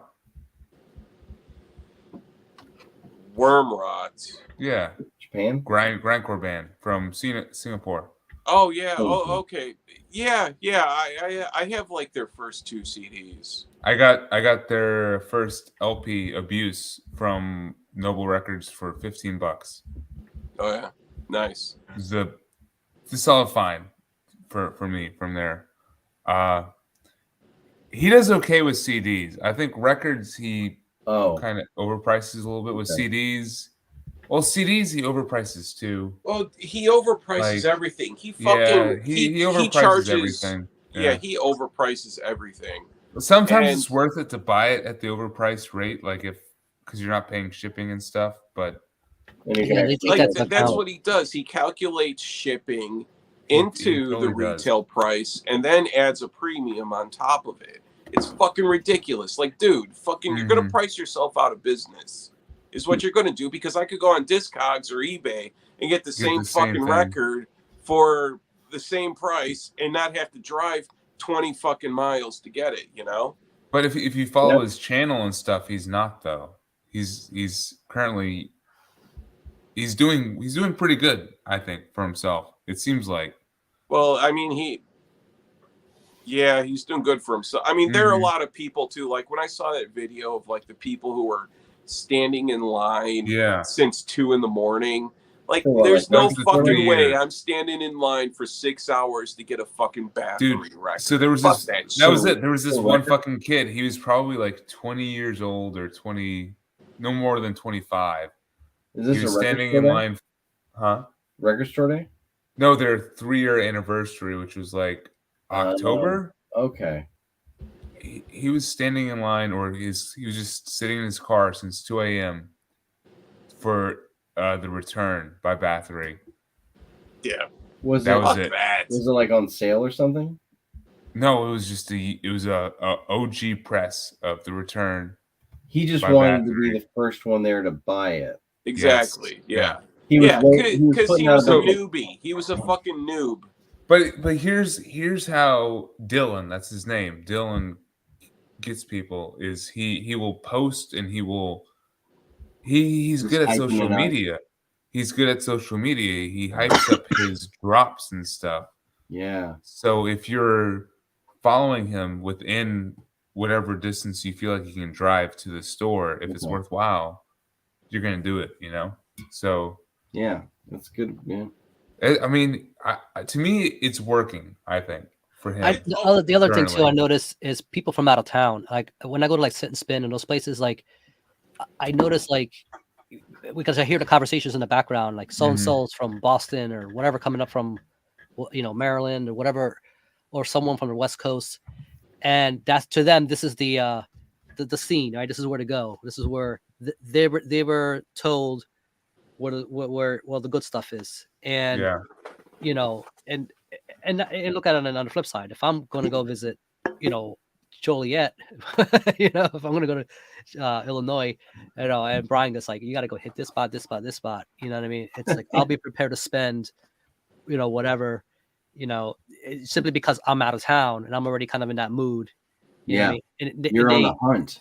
Yeah, they take that into account, right? And they factor that into their business. But if you're in a big city, I guess that works better. And if you're like in a, a hot area. Yeah. With Noble Records, he's entered and become a part of the community, and I think that's also why he's doing well. Yeah, Sure, like he's part of the hi-fi and cool. the record collecting community as well, because he has a collection, Chris, just like you. Vintage. It's just a wall of records right behind him. Like in all of his YouTube videos, it's just records, I mean, and it's all his. Like he has a shop filled with records.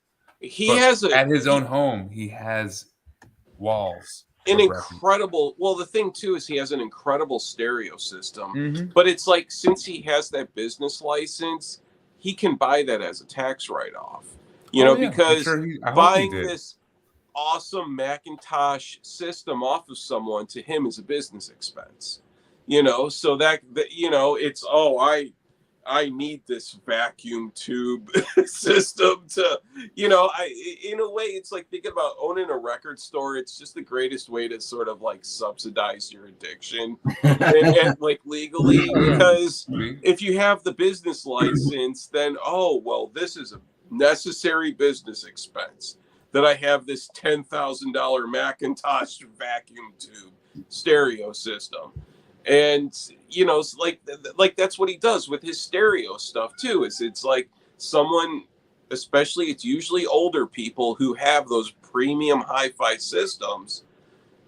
They're dying off, they're retiring, moving to Florida, whatever, they're sick, so he can go in and undercut them and get like a $10,000 system probably for $2,000, and then also use that as a tax write-off. Same with the vinyl. You're paying pennies on the dollar for vinyl when it's like, this is my business. He's buying those big collections, estate sales type stuff. Estate sales. I mean, there's a lot of shit. There's he does probably like the lockers, like the storage lockers, storage units. Yeah, he will do some of those sometimes if he can. I mean, it's fun to watch. Like I would definitely recommend Noble Records just as a channel to check out, because I think it's a good view into the current like record industry. Like what it is to be potentially successful. But like, also, the dude started from the ground up, and I respect. And he did. Like, when they had that bus. That was a bus that would go from brewery to brewery around Charlotte and just around the area of, North Carolina, and just put bins of records out for people casually drinking to go check out and buy. And that's how he started out, was just with a bus with a bunch of records that he would bring to breweries. That's pretty cool. And from there, he was able to open up the brick and mortar. So, I mean, I think it's I'm a big fan of him, honestly. I mean, is he capitalizing on stuff? Yeah. Oh, absolutely. Why would you not? Can't blame him. Yeah. Exactly. Like, why would you not choose to? And I think he's very transparent, though, as well. If you follow his YouTube channel, like, he's very transparent in his business transactions and stuff, and what it would be like to be a record store owner, So, some of the markups I've seen in historic bullshit, though. Like, I'm not disagreeing. I'm not disagreeing there. Like, I've gotten some good deals from it, but I've also you've seen them. I've seen the ones that would not buy. Like, I'm trying to think of a good example here. He has a bunch of CDs of like the early 80s, like just metal. Like, do you know Vicious Rumors at all? Oh, yeah. Digital Dictator. How much would you pay for that? There you go. Yeah. Welcome to the Ball. Nice. This is a later one, so it's not as. So how much would you pay for Digital Dictator on CD? On CD. $20. Okay, that's what he has it as. $20. I mean, that's what I would think it's. That's what I see it go for. Even the reissues is $20. Well, that's what he's got a used copy of Digital Dictator on CD for $20, and I see it every time I go in. I'm like, I can't do it. Yeah, it's tough. Damn you! Right. You know what, Logan? We were so spoiled by Manifest. Oh yeah, we were so spoiled, and it's just those days are gone. You just have to find the right place. Honestly, I think you have to find the right spot. Yeah. That doesn't know specifically what they're doing with different releases. It's still out there. You just have to. And it might be more few and far between. You know. I got a local store that sells most CDs are $3. See, but it's a lot of mass-produced ordinary crap. Every now and then you'll find something like. I found Blizzard Beast there my last time there, and he had that one marked up to $5. A used copy. That's a good find for sure. Yeah, pretty good. That's a good album. Yeah. But he just doesn't have a whole lot of the stuff that I'm looking for. It's just a lot of classic rock and that shit. Just pop, alternative, hip hop. He's got this whole wall of soundtracks. I actually just started getting into like soundtracks. Oh shit! Speaking of soundtracks, Goodwill find of the week. It's not a soundtrack, but it's by a soundtrack band that you know of. Ooh, Exit. Okay. Yeah, do you know this one? Is that I do? Is it an '80s one? 81. Wait, what is that? It's Tangerine Dream. That's not the original cover, is it? I don't know. Gotta get a Goodwill. Well, if I've heard look at these guys. If I've heard it, I don't remember it. Yeah, Jeff said it was a good find or a good usually the pick. I mean, not one of their top 4 or 5 albums that you would want, but worthwhile for sure. Later, but for Goodwill find, it's a pretty good score. And a Goodwill find, 50 cents. So well done. It's Goodwill find of the week for sure. But there's still stores out there, you know. Yep, there's deals to be had. You just have to know where you're buying from and what, you know.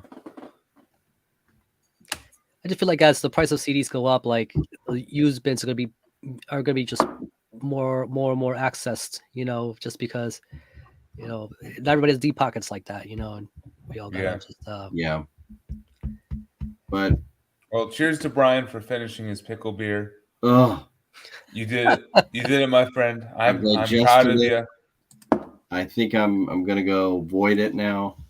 Yeah. Oh, it's probably gonna be a very pleasant experience for me. I gotta work tomorrow, so I should probably go sleep. Thank you. This is a good tribute to pretty cool band, and they will be missed. They will. I'm just glad you guys joined. Honestly, like it was just a bigger band for me, and it's just cool to hear that other people had the similar experience with them and their output. You know, that it's because they weren't a part of any individual scene. You know, they were just like more of standalone. No, they were their own thing. They were their own thing, and I think that's the biggest thing for me. So, Brian, thanks for joining, man. Cool. Yeah, I'll see you guys this weekend. All right, man. Yeah. Cheers. Yeah. Cheers. There, dude. See you. All right, and I'll probably jump off when Chris gets back and be like, "Hey." Yeah, Nick. I had a similar reaction when I saw that pickle beer. Oh, it's not that bad. If you like pickle juice, it's good. Just I don't know. Well, the actual pickle juice, alcoholic pickle juice, you know, it's like you can buy actual pickle juice. Like, don't go to Vlasic and just drink the stuff that's there. It's mostly vinegar. Like you want like the actual real pickle juice. Like it's actually good for your gut. Here's the question: do you like a pickleback shot? I don't partake in that very much. I I've had pickle juice shots though, like just from a medicinal standpoint, but not for recreational reasons. Mm-hmm. Well, I enjoy a solid pickleback. It's the whiskey, and then right after you go right into the pickle juice. Oh, Did okay. Brian leave? It's good. Yeah, I think we're winding down, Chris. And he didn't even say goodbye to me. I think you got to rewatch. He's like heartfelt goodbye to Chris. Yep. That's fine. Yeah. There'll be other times, I'm sure. All right. But yeah, guys, I'm good wrapping it up. Yeah, I gotta hit the hay because almost won. Yeah, I've been bad, man. Just between all the drinking, and staying up late, and eating shitty food, and it took a toll on my immune system. Which sucks because it reminds you that you're old. Mm-hmm. Point, I'm like, fuck, I can't do it like I did in my 20s anymore. No. Man. Oh, dude, Rick, thanks for popping in, man. Yeah, good seeing you too, and Brian, if you're still watching. So I'm gonna call it a night, but I'll catch you all later. Man. Cheers. See ya. Cheers. All right, Rick. Have a good night. All right, you too. All right, Chris, how you feeling? Did you just pop open a beer? Yeah. Shit. You want to hang for a bit? You can hang for a bit. Yeah. All right. I gotta get another beer though. If you just, I don't know. Yeah, get another one. Yeah, there's somehow 6 people watching. If you can. Hey, fuck yeah! We need to keep them entertained. Yeah, well, fucking pull something, I guess. I think Thralls of Metal should. Oh yeah, Necrotic Nick. Why don't you send him the link? Why don't you jump on? Here, I'll send him the link real quick, and if you want. Although maybe he's just laying in bed and he's all comfy and doesn't. Yeah, that's a possibility. Yeah, I can still send it to him. And also we have to know it's only like what, and I don't want to go for more like 30 minutes to an hour. Yeah, that's fine. Yeah.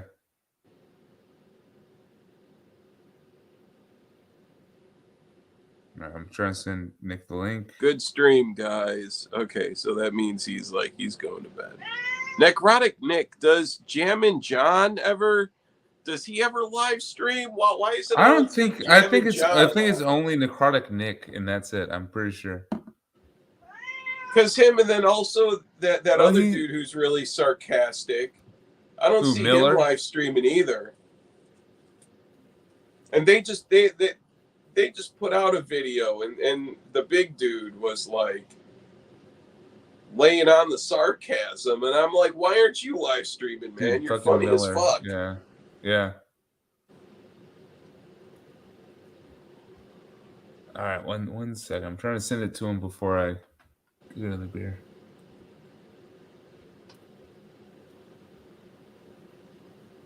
Yeah, I like the roster they have at Thralls of Metal.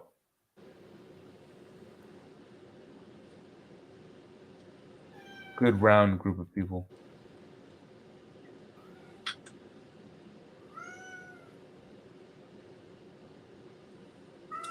So like was my fan okay? So dude, seriously, that time when I got angry and I snapped, I had too much to fucking drink. You snapped? Yeah. Yeah, I know you did. I know, but like seriously though, like if my fan's going off at the vents, I have no control over the vents. So just fucking tell me to. I definitely heard the poster earlier for sure. Yeah, that was that's because it's right by the vent. Yeah. Like to me it's a part of live streaming. I think as I told you, it's not gonna be perfect.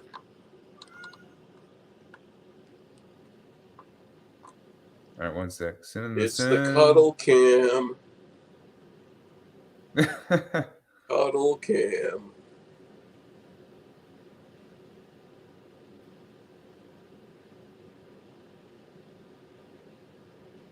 All right, give me some albums to pull real quick, Chris. What's that? Like, what were we talking about that I wanted to pull some more records about? I'm trying to think. Or what type of music? Damn it. Speaking of cuddle cams, hey, Louis. Look at that. Competing cuddle cams. Oh, he's not cuddling. Dude, sludge. That was it. We were talking about sludge a little bit, like some underrated sludge bands. Torch for like power sludge. Just sludge in general. I don't know if I could like dive into like power sludge, but dude, Torch are awesome. Yeah. Here, I'm gonna grab some sludge shit just because I love sludge metal. Be right back.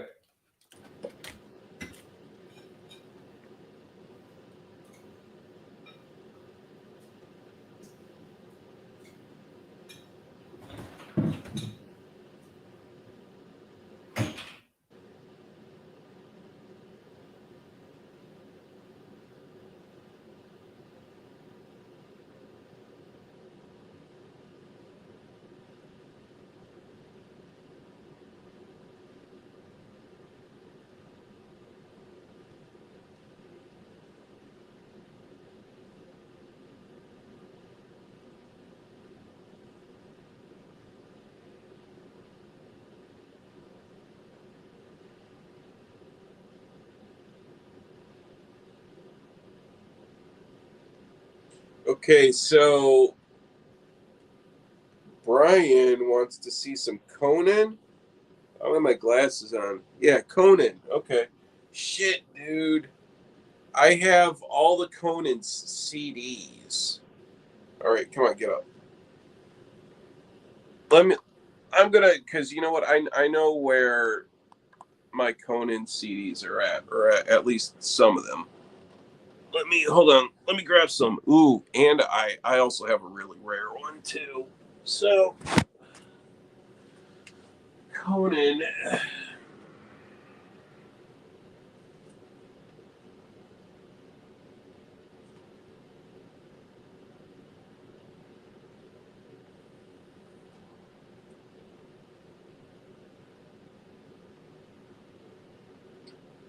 Okay, so what I have is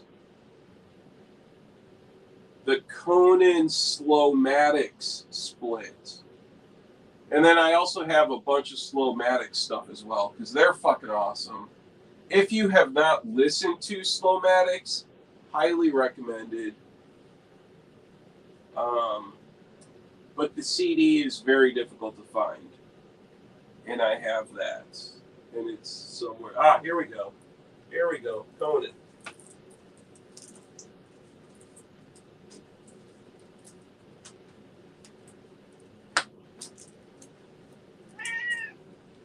Move.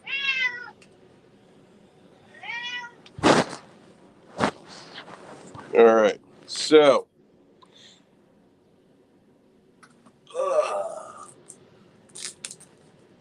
Okay.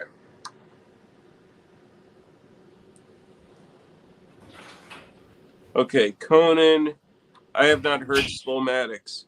No, Slowmatics, yeah, similar, but much heavier, but more melodic. Honestly, I prefer Slowmatics a lot over Conan. I don't think that split that they did was like, yeah, go and fucking, if you can, bookmark some Slowmatics stuff, because they are really good. They're very heavy, slow, doomy, but they also have that sci-fi element to them, kind of like Warp Riders, like that kind of aesthetic. But you know, with them, definitely highly recommend Slowmatics. Very awesome stuff. I have this Conan. Oh shit, we're talking about Conan. Yeah, Conan. And then I have this one. And then this one's my personal favorite, Blood Eagle. I think Blood Eagle is great. Blood Eagle's pretty good. That was the Yeah, first one from him I heard. There are a couple others that I have. It's just they're laying around somewhere, so I can't find them right now. Good stuff.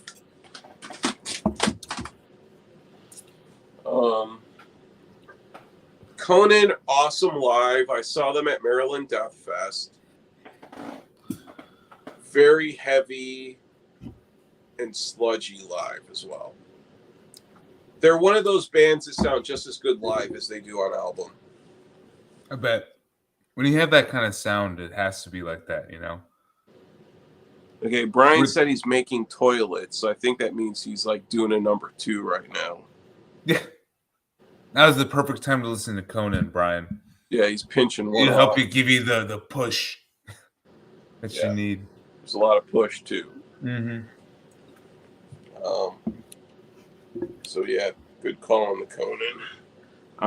He's making toilet. Yeah, dude, I've never heard that before. You could tell he's a parent because that sounds like something that a parent would say. Like, you know, like they're telling their 2-year-old, okay, go make toilet or go poopies. Like, I need some entertainment while I crown. Ooh, man, he's groundhogging is what he's doing right now. Bro, he's trying to push the turtle through the hole. Yeah, well, he said he's crowning, so that means that he's like it's breaking, man. Well, like you see, he's like on National Geographic, those underwater sea eels that pop up and they go back in, and they pop up and go back in. It's that type of thing he's got going on. Poor guy. Yeah. I think that's a Midwestern thing, maybe. Is he in the Midwest? Making toilet. Yeah. Right near you, Illinois. Oh, okay. All right. Like, maybe not right near you. Illinois is apparently a pretty big state, so. It is. It's like God, if I actually know. It's like you're either in the city or you're out in the country. It's yeah. Damn it. Keep pushing. Yeah, he's got, man, that must be a big one. That's got to be a big one. It's a day's work is what it is. Well, okay, so Brian, since we're talking about bathroom stories, Logan, that time when we went to Asheville and you saw Weed Eater. I couldn't get in because they were sold out. Yeah. But then I kept farting in the hotel room. Like, dude, I kept farting in my sleep. I farted so much that I woke myself up. And then from farting, like I was just a fucking machine that night, just firing out farts. And then I went and I took that huge dump. You ruined the hotel. And then honestly, you absolutely ruined the hotel. Okay, so he's Central Illinois. So are you like Springfield or I'm thinking he's probably something like that. But or Joliet or something. I don't know Illinois. Peoria. Okay. Well, he's seeing Morbid Angel in Joliet. So. Oh, okay. Well, if you're close to there. No, I'm not close to Joliet. At this point, it's getting difficult for me to walk 2 blocks to go somewhere. So, but yeah, 2 hour. Yeah, I'm in the city, so But yeah, it's definitely cool. It's definitely very cool here. You been to any other concerts or got any other ones on the horizon you're thinking about? I haven't. I've missed everything. It's, dude, like moving and just becoming acclimated with like a new everything and just also a new job. I just haven't had the energy to go out. There were so many bands that came through and I just didn't have the energy to go and do it, you know, and there are some coming up. It's like I'm going to start going out. I'm finally feeling it, but I really think there is like this 6-month window to adjust, you know, and I can see that. become plus there's a lot of fucking crime here. Like there is Also a lot that, of crime. I mean, Carjackings, getting mugged. I mean, it's like if you're out, people are getting attacked mid-afternoon when it's light out. But it's like being out at night, I'm just like, fuck, you know, that's something that I think about too. But I am going to start going out. Fucking carjackings happening all the time. You think you're safe just getting an Uber, going somewhere? Fucking Uber drivers are getting carjacked. Damn. See, so Charlotte was not quite like that. I mean, no. And Brian brings up a solid point here. I mean, like, dude, Chicago. When a band tours, they almost have to go through Chicago to get through the Midwest. I think. Yeah, absolutely. There's no way around stopping in Chicago. Yeah, and there are a ton of bands that play here. It's just I don't go out during the week on a work night, and I just getting settled in and stuff. I just haven't had the energy to go out, Mm-hmm. but I'm going to start doing that. And summertime really does beat me down. Dude. Is it like, partially? Yeah. Summertime sucks. Yeah. It just sucks, man. It just drains all the energy out of me. I can't deal with heat. Now that it's getting cold out, I'll definitely start going out.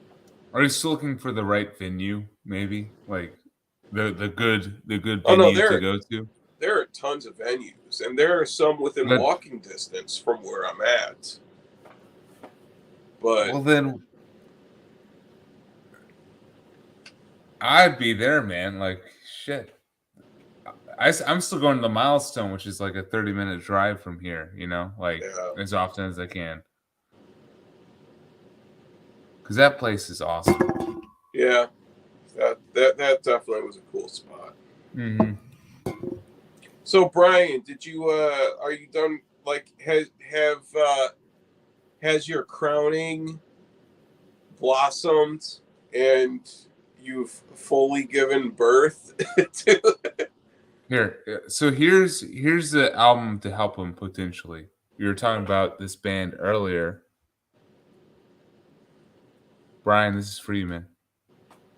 Songs for Singles. Ooh, I love that one. That's a good one. Yep. Torch. Songs for Singles. I love that one. Yeah. Great one. That's such a good album, and it's so short, but it's just so sweet. And that's honestly, short albums are so good. I'm starting to love just the shorter the better. Those songs are like at the most like 2 minutes on that one. So good. I love it. I like that's upside down. Here. I like this one too. This is their newest one. Readmission. Or no. Oh man, admission. he said he needs to take a shower or see a priest. Ooh. Ooh. you should, Brian, like, why not do both? You need the rosary beads. Start with one, like, do the other. Right? Like the rosary beads are like, oh, Santa Maria. Like, I would do some holy water. Yeah, okay, so Logan, that Torch album, it's very good, but it's so loud. What, this one or the it's so loud. I hate how that was mastered. Really? Though it's so fucking loud.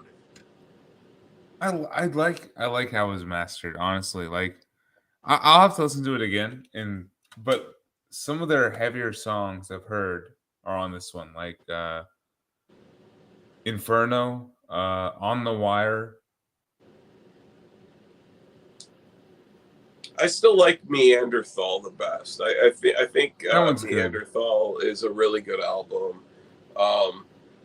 And then the Songs for Singles is really good. The split they did with Part Chimp, I love that. I hope anyone who is trying to watch this stream for The Sword has jumped off at this point.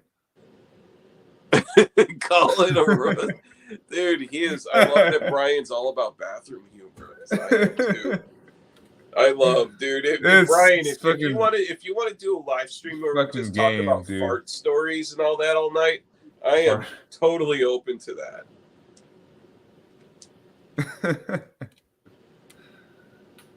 You did ruin that hotel, by the way, for sure. I did. Oh yeah. Oh It smelled like farts the next morning. Oh yeah, absolutely. It definitely did. It was. I mean, hell yeah, fart stories are my jam. Awesome. Brian, I love bathroom humor, so we will definitely we'll follow up on this. Yeah, I'm putting this on my to-do list. No, that time, dude, when I kept farting in my sleep at that hotel, it was just everything that I had like that night, all the beer and the pizza and all that shit, and fucking I just couldn't even believe all of Asheville just coming out of your asshole, basically. Oh my god. All of Asheville. Just the craft beer, the shitty hipster pizza, which was good. Oh yeah. Yeah, that pizza did suck too. But and also we had a burger and stuff. It was oh yeah, yeah, dude. That that was a good time. Asheville. Oh, I love Asheville. Is a cool place to fucking go and hang out. I fucking love Asheville. To chill. All right. More sludge. Here we go. You know this one. I gotta tell Brian that my fart story about that time when I farted in Harris Teeter, and that this like 12-year-old girl got caught up in it and was just like freaking out. But so, anyways, okay. So, what album you showing us? I don't even care anymore. What the fuck are you talking about, Chris? No. You ruined. You caught a 12-year-old girl up in your fart? No, because I farted in the aisle. God damn it. And she ran into the aisle to grab a box of cereal and just started, it was like, but poor bystander. I hope she did. No. I hope there are fart charges against you. No. Well, you know what? That would be great because I'd love to be in court and fight them and be like, I'm a free man. I can fart. I thought this was America. I can fart where I want. So, what album were you going to show? No, it's Mind Rot. Who's that? Do you know this one? No. Oh, dude. Early Relapse album, actually. Oh, yeah? Yeah. There's the Relapse logo down there. Where'd you get that? I got this in Michigan, actually. I was up in Michigan for work. Okay. A couple months ago, and some random record store was like the holy grail of just definitely Discogs price CDs. I bought this for $10 for used, which is not what I would like to buy, but you do what you gotta do. And this is like Neurosis, except more a little more atmospheric and just but definitely down that same line. Maybe a little more acid bath kind of too. I don't know. It's Neurosis, but not quite as like honed in on the one. Because I feel like Neurosis would really try to go on one like theme for an album or something like that. As not much as variation. They really try to hit and just barrel you over with like Through Silver and Blood is just like super angry and super like a very good album. Oh, amazing album, masterpiece of an album. I think Times of Grace was put out on. I think Relapse put out Times of Grace, which is another really good one. Yeah. I know, like Through Silver and Blood is a Relapse, that's a great one. Yeah. But no, this is definitely in that line with Neurosis. So I would definitely check out Mind Rot. The members of this band are now a part of a band called Destroy Judas, who I'd recommend, from California. They're good. They are good. along that same line, except maybe a little more like folk influence and stuff. So I don't know. Your turn. Do you have any more fart stories to tell? Well, I have an endless supply of fart stories to tell. I just don't feel like now is the appropriate time. I prefer to tell fart stories when more people are listening. Yeah, only 4. And like I sort of want to be that fart box. I mean, not fart box, soapbox type of like fart storyteller. So wait, Anyways, real quick before you dive into anything else, are you launching? You're launching your channel officially? yeah. Yes, very nice. So, cause like I want to start doing live streams too. Okay, Like what we've been doing, and Yeah. I want you on them too, and all that. But I also want to do stuff about like hi-fi gear and just kind of like I want to do deep dives, but I was thinking about deep dives of like taking one album and just doing a song by song deep dive. Yeah. You know, like, because I mean, one of the first ones I want to do is the Inalienable Dream List, but do a deep dive on the entire album, not on their discography. So, Wow. you know, I think that'd be a good way to like get content, but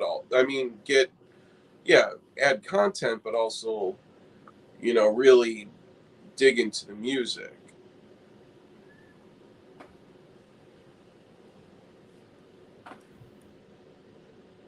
Okay, so he just flushed. I love won that the war. I love that he's giving us a play-by-play. Did you wipe?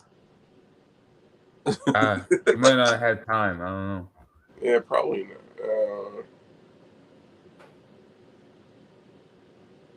Okay. But I think that's great though. Like I'm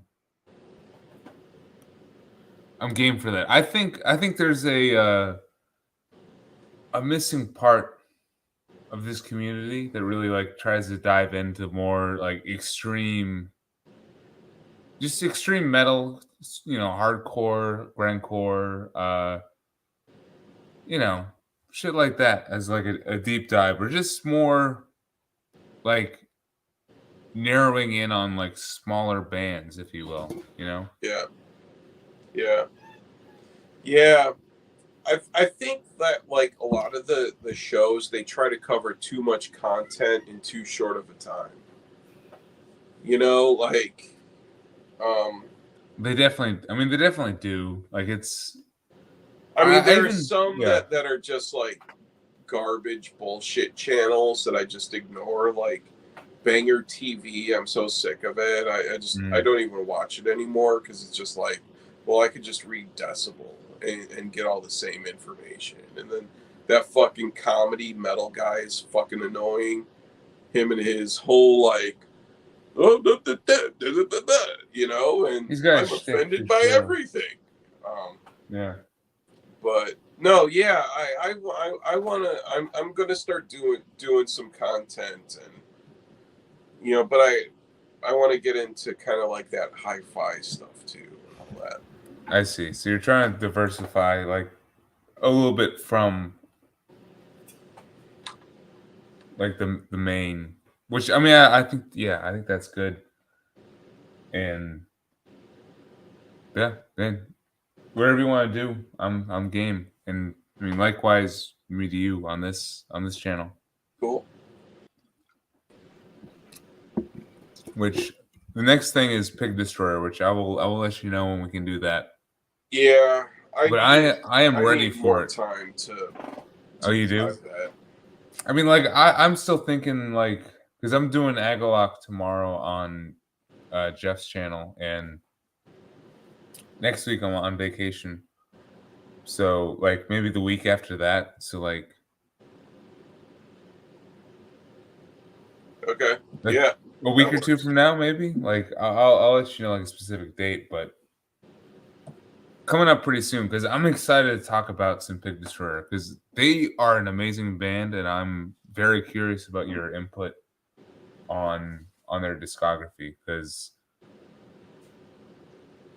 Like it's an interesting one, I think.